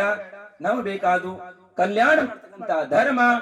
ವೀತರಾಗ್ ಭಗವಾನ್, ವೀತರಾಗ್ ಗುರು, ವೀತರಾಗ್ ಜಿನವಾಣಿ, ಇಂಥ ಶರಣವನ್ನ ಹೋಗಿ ಕಲ್ಯಾಣ ಮಾಡ್ಕೊಳ್ಬೇಕು ಅನ್ನುವಂತ ಭವ್ಯಾತ್ಮರೆಲ್ಲರೂ ಸಹ ಮನಸ್ಸು ಮಾಡಿ ಅರ್ಥ ಮಾಡ್ಕೊಳ್ಳಿಕ್ ಬಂದ್ರೆ ನಿಶ್ಚಿತ ಕಲ್ಯಾಣವಾಗ್ತದೆ. ಬರ್ಲಿಲ್ಲ, ರಾಗದ್ವೇಷವನ್ನ ಮಾಡಿದ್ರೆ ಈ ಜಿನಧರ್ಮ ಪ್ರಭಾವನ ಸಂಘದವ್ರಿಗಾಗ್ಲಿ, ಜಿನಧರ್ಮಕ್ಕಾಗ್ಲಿ, ಜಿನ ಗುರುಗಳಿಗಾಗ್ಲಿ, ನಮಗಾಗ್ಲಿ, ಯಾರಿಗೂ ಸಹ ಆಶೀರ್ವಾದ ಕೊಟ್ಟಂತ ಆಚಾರ್ಯ ಭಗವಂತರಿಗಾಗ್ಲಿ ಯಾವುದೇ ದೋಷ ಆಗೋಲ್ಲ. ಕೆಲವರು ಬಹಳ ಹೇಳ್ತಾರೆ, ಮಹಾರಾಜರೇ ಹಂಗ್ ಹೇಳಬಾರ್ದಿತ್ತು, ಹಿಂಗ್ ಹೇಳಬಾರ್ದಿತ್ತು, ಹಂಗ್ ಮಾಡಬೇಕಿತ್ತು, ಹಿಂಗ್ ಮಾಡಬೇಕಿತ್ತು. ನಾವು ಚಿಂತನೆ ಮಾಡ್ತೀವಿ ಸಮಾಜದಲ್ಲಿ, ಸಣ್ಣ ಮನುಷ್ಯ ನಮಗ್ ಹಿಂಗ್ ಹೇಳಕ್ ಬರೋದು, ಅವನ್ಸೂರು ಸ್ವಲ್ಪ ತಿಳ್ಕೊಂಡ್ರೆ ಅವನ್ ಕಲ್ಯಾಣ ಆಗುತ್ತೆ, ಬೇಡ ಪಾರಾಗಿ ಹೋಗ್ತೀವಿ. ಮಹಾರಾಜ ಸಲಹೆ ಕೊಡಿ ಬರ್ತಾರೆ ಕೆಲವು ಜನ, ಆದ್ರೆ ನಾವು ಶಾಂತಿ ಇರ್ತೀವಿ. ಅವ್ ಹೇಳ್ತಾನೆ ಹೋತಾನೆ, ನಾವು ಅದ್ರ ನಾವೇನ್ ಮಾಡೋದ್ರಿಂದ ಹ್ಞೂ ಅಂತೀವಿ, ಕೇಳ್ತೀವಿ, ಬಿಟ್ಟಾಕ್ತೀವಿ ವಿಚಾರ. ಅದೇ ಪರಚಿಂತ, ತಮ್ಮ ಚಿಂತೆ ಮಾಡಂಗಿಲ್ಲ, ಬೇರೆ ಚಿಂತೆನೇ ಅವ್ರಿಗೆ. ಬೇರೆಯವರು ಹಂಗ್ ಮಾಡಿದ್ರು ಹಿಂಗ್ ಮಾಡಿದ್ರು, ನಾವ್ಯಾಂಗ್ ಮಾಡ್ತಿದ್ವಿ, ನಾವೇನು ವಿಚಾರ ಮಾಡ್ತಿದ್ವಿ, ನಾವೇನು ಮಾಡ್ಬೇಕು ಅನ್ನೋದು ನಾವು ತಿಳ್ಕೊಂಡ್ರೆ ನಮ್ ಕಲ್ಯಾಣ ಆಗ್ತದೆ. ಬಂಧುಗಳೇ, ಅನಂತ ಕಾಲದಿಂದಲೂ ಜೀವಿಗಳು ರಾಗದ್ವೇಷವನ್ನ ಮಾಡ್ತಾ, ಬೇರೆ ಚಿಂತೆಯನ್ನು ಮಾಡ್ತಾ ವ್ಯರ್ಥವಾಗಿ ಸಮಯವನ್ನ ಕಳೀತಾ ಇದ್ದೀವಿ. ಮುಂದೆ ವ್ಯರ್ಥ ಕಳೆಯುವುದಕ್ಕೆ ನಮ್ಮಲ್ಲಿ ಸಮಯವಿಲ್ಲ ಬಂಧುಗಳೇ. ಬೇರೆಯವರ ದುರ್ಗುಣಗಳನ್ನ ಹುಡುಕೋದಕ್ಕೆ ನಮ್ಮಲ್ಲಿ ಸಮಯವಿಲ್ಲ. ಸಮಯ ಅಮೂಲ್ಯವಾದಂತದಿದೆ. ಪ್ರತಿ ಕ್ಷಣವೂ ಸಹ ಮೃತ್ಯುವಿನ ಕಡೆಗೆ ಹೋಗ್ತಾ ಇದೆ ಬಂಧುಗಳು. ಪ್ರತಿ ಕ್ಷಮ ವ್ಯಯವಾಗ್ತಿದೆ. ಮನುಷ್ಯ ಭವ, ಉತ್ತಮವಾದಂತ ಕುಲ, ನಿರೋಗವಾದಂತ ಶರೀರ, ದೇವ ಶಾಸ್ತ್ರ ಗುರುಗಳ ಶರಣು, ಹಾಗೆ ಸದ್ಬೋಧನೆ ಮಾಡ್ತಕ್ಕಂತ ಗುರುಗಳ ಚರಣ, ಹಾಗೆ ಸತ್ಸಂಗ ಪ್ರಾಪ್ತವಾಗಿದೆ ಅಂದ್ರೆ ಲೂಟಿಯನ್ನು ಮಾಡ್ರಿ ಬಂಧುಗಳೇ, ಧರ್ಮದ ಲೂಟಿಯನ್ನು ಮಾಡ್ರಿ. ಆ ಧರ್ಮ ಲೂಟಿ ಮಾಡ್ಲಿಕ್ಕೆ ನಮ್ಗೆ ಸಮಯ ಇಲ್ಲ. ಅನಂತ ಕಾಲದ ಅಧರ್ಮ ಲೂಟಿ ಮಾಡಿದ್ವಿ, ಲೂಟ್ಲು ಕಿಸನೆ ಲೂಟ್ನ. ಆದ್ರೆ ವ್ಯರ್ಥವಾಗಿ ಸಮಯ ಕಳೆಯಬೇಡ್ರಿ. ನಾವ್ ಹೇಳುದು ಅರ್ಥ ಆಗ್ತದೆ ನಿಮಗೆ. ಹಾಗಾಗಿ ತಮ್ಮ ಸಂತಾನವನ್ನ, ತಮ್ಮ ಮಕ್ಕಳನ್ನ ಅವಶ್ಯವಾಗಿ ಈ ಜ್ಞಾನ ಶಿಬಿರದಲ್ಲಿ ಬಂದು ಜ್ಞಾನವನ್ನ ಪ್ರಾಪ್ತ ಮಾಡಿಕೊಂಡು ತಮ್ಮ ಆತ್ಮ ಕಲ್ಯಾಣ ಮಾಡಿಕೊಳ್ಳುವಂತ ಮಾರ್ಗವನ್ನು ತಿಳ್ಕೊಳ್ಬೇಕು. ಯಾರಿಗೂ ಯಾವುದೇ ರೀತಿ ಪಾಬಂದಿ ಇಲ್ಲ. ಅದನ್ನ ತ್ಯಾಗ ಮಾಡ್ರಿ, ಇದನ್ನ ತ್ಯಾಗ ಮಾಡ್ರಿ. ಕುಗುರು ಕುದೇವ ಕುಶಾಸ್ತ್ರ ಯಾವುದು, ಕುಗತಿಗೆ ದುರ್ಗತಿಗೆ ಒಯ್ಯುವಂತ ಮಾರ್ಗ ಯಾವುದು, ಹಾಗೆ ಸದ್ಗುರು ಸದ್ಧರ್ಮ, ಹಾಗೆ ಸದ್ಧರ್ಮವಂತ ಮಾರ್ಗ ಯಾವುದು, ದೇವ ಶಾಸ್ತ್ರ ಗುರು ಯಾರು ಅನ್ನೋದನ್ನ ಪರಿಚಯವನ್ನು ಮಾಡಲಾಗ್ತದೆ. ಧರ್ಮ ಅಧರ್ಮ ಪರಿಚಯವನ್ನು ಮಾಡಲಾಗ್ತದೆ. ನಿಮಗೆ ಯಾವ್ದು ನಿಮಗೆ ಇಷ್ಟನೋ ಅದನ್ನ ಪಾಲನೆಯನ್ನು ಮಾಡುವುದು. ನಿಮಗೆ ಯಾವುದೇ ರೀತಿಯಾದಂತ ನಿಮಗೆ ಒತ್ತಡಗಳಿಲ್ಲ, ನಿಮಗೆ ಯಾವುದೇ ರೀತಿಯಾದಂತ ನಿಮಗೆ ಒತ್ತಾಯದಿಂದ ಯಾರು ಗುರುಗಳಾಗ್ಲಿ ಯಾರು ನಿಮಗೆ ಯಾವುದೇ ನಿಯಮಗಳನ್ನು ಕೊಡೋಲ್ಲ. ಭಯಪಡಬೇಡಿ. ಆದ್ರೆ ಜೀವನದಲ್ಲಿ ಏನ್ ಮಾಡ್ರಿ, ಒಂದು ವರ್ಷದಲ್ಲಿ ಸಮಯವನ್ನು ಬಹಳ ಆ ಕಡೆ ಈ ಕಡೆ ಕಳೀತೀರಿ, ಮದುವೆ ಮನೆ ಆ ಕಡೆ ಈ ಕಡೆಗೆಲ್ಲ. ಆದ್ರೆ 8 ರಿಂದ 10 ದಿನ ವರ್ಷದಲ್ಲಿ ಶಿಬಿರದಲ್ಲಿ ಬರ್ರಿ. 1-2 ಶಿಬಿರ ಅಟೆಂಡ್ ಮಾಡಿ ಒಂದು ವರ್ಷದಲ್ಲಿ. ನಮ್ಗೆ ಹೆಚ್ಚಿಗೆ ಸಂಖ್ಯೆ ಏನಿಲ್ಲ, ಎಷ್ಟಾರು ಬರ್ರಿ, ತೊಂದ್ರೆ ಇಲ್ಲ. 10 ಜನ ಬಂದ್ರು ಶಿಬಿರ ಮಾಡುದಿ, 20 ಜನ ಬಂದ್ರು ಶಿಬಿರ ಮಾಡುದಿ. ಹಾರಿಗೆ ಬಸ್ತಿಯಲ್ಲಿ ಇನ್ನೊಂದ್ಸಲ ಶಿಬಿರ ಮಾಡ್ಬೇಕಂತ ವಿಚಾರನೂ ಇದೆ ನಮ್ಗೆ. ಅದು ಜಾಗ ಕೊಡ್ತಾರೋ ಕೊಡೋಲ್ಲ ನಮಗ್ ಗೊತ್ತಿಲ್ಲ. ನಾವು ಮಾಡ್ಬೇಕನ್ನೋ ವಿಚಾರ ನಮ್ಮ ಭಾವನೆ ಅಷ್ಟೇ. ಆಗ್ತದೋ ಆಗಲೋ ಗೊತ್ತಿಲ್ಲ. ನೀವೆಲ್ಲ ಸಹಕಾರಗಳನ್ನ ಕೊಟ್ರೆ ಶ್ರಾವಕರಿಗೆ ಬೇಕು ಅಂದ್ರೆ ಆಗ್ತದೆ. ಹಾಗೇನೆ ಶ್ರಾವಕರಿಗೆ ಬೇಡ ಅಂದ್ರೆ ಮಹಾರಾಜರ ವ್ಯಾಪಾರ ಇಲ್ಲ ಅಂದ್ರೆ ಮತ್ತೊಂದ್ ಕಡೆ ಹೋಗ್ತಾರೆ ಅಷ್ಟೇ, ಮತ್ತೇನಿಲ್ಲ. ಏನ್ ಹೇಳ್ರಿ, ನಮಗೆ ಯಾವ್ದು ಲಕ್ಷಣ ಇಲ್ಲ. ನಾವು ಕೊಟ್ಟಿದ್ದರು ಕಳ್ಕೊಂಡಿದ್ದರು ಏನ್ ಹೇಳ್ರಿ. ಹಾಗಾಗಿ ಹಾರಿಗೆ ಬಸ್ತಿ ಸಮಾಜದವರು ಎಲ್ಲ ಸಾಕಷ್ಟು ಧರ್ಮ ಪ್ರಭಾವನ ಮಾಡಿದೆ. ಮುಂದೊಂದು ದಿನ ಇಲ್ಲೋ ಅದ್ದೂರಿ ಶಿಬಿರ ಆಗ್ತದೆ, ಎಲ್ಲರೂ ಸಹ ಬರ್ತಾರೆ, ಸಹಕಾರ ಕೊಡ್ತಾರೆ ಅನ್ನುವಂತ ನಿರೀಕ್ಷೆ ಅಂತೂ ಇದೆ ನಮ್ಗೆ. ಯಾಕಂದ್ರೆ ಎಲ್ಲರ ಮನದಲ್ಲಿ ಗುರು ಭಕ್ತಿ ಮೂಡ್ತಾ ಇದೆ, ಧರ್ಮ ಭಕ್ತಿ ಮೂಡ್ತಾ ಇದೆ, ಭಗವಂತನ ಭಕ್ತಿ ಮೂಡ್ತಾ ಇದೆ.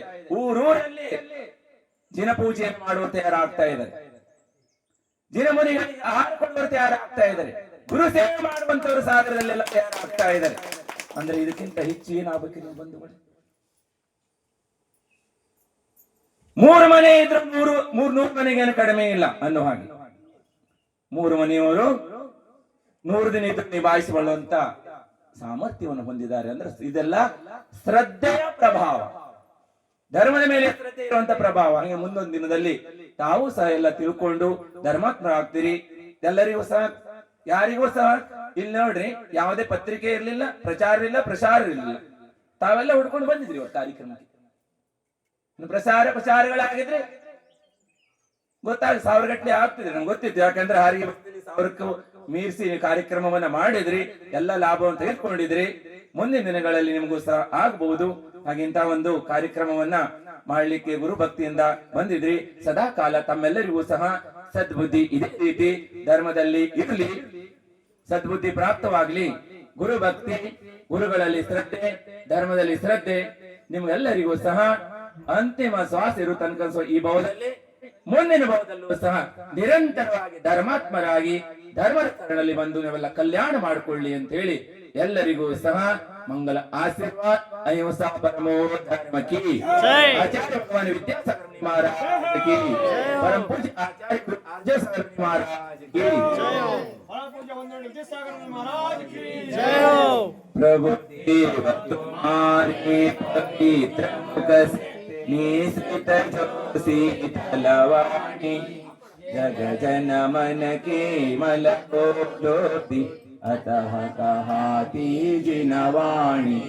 जयवंतो माँ जग में तब तक सूरज चांद रहे, ईश नवाते कर्म हरो, अब तक हम विषयांत रहे, अब ना हम विषयांत रहे। जय बोलो जिनवाणी माता की जय।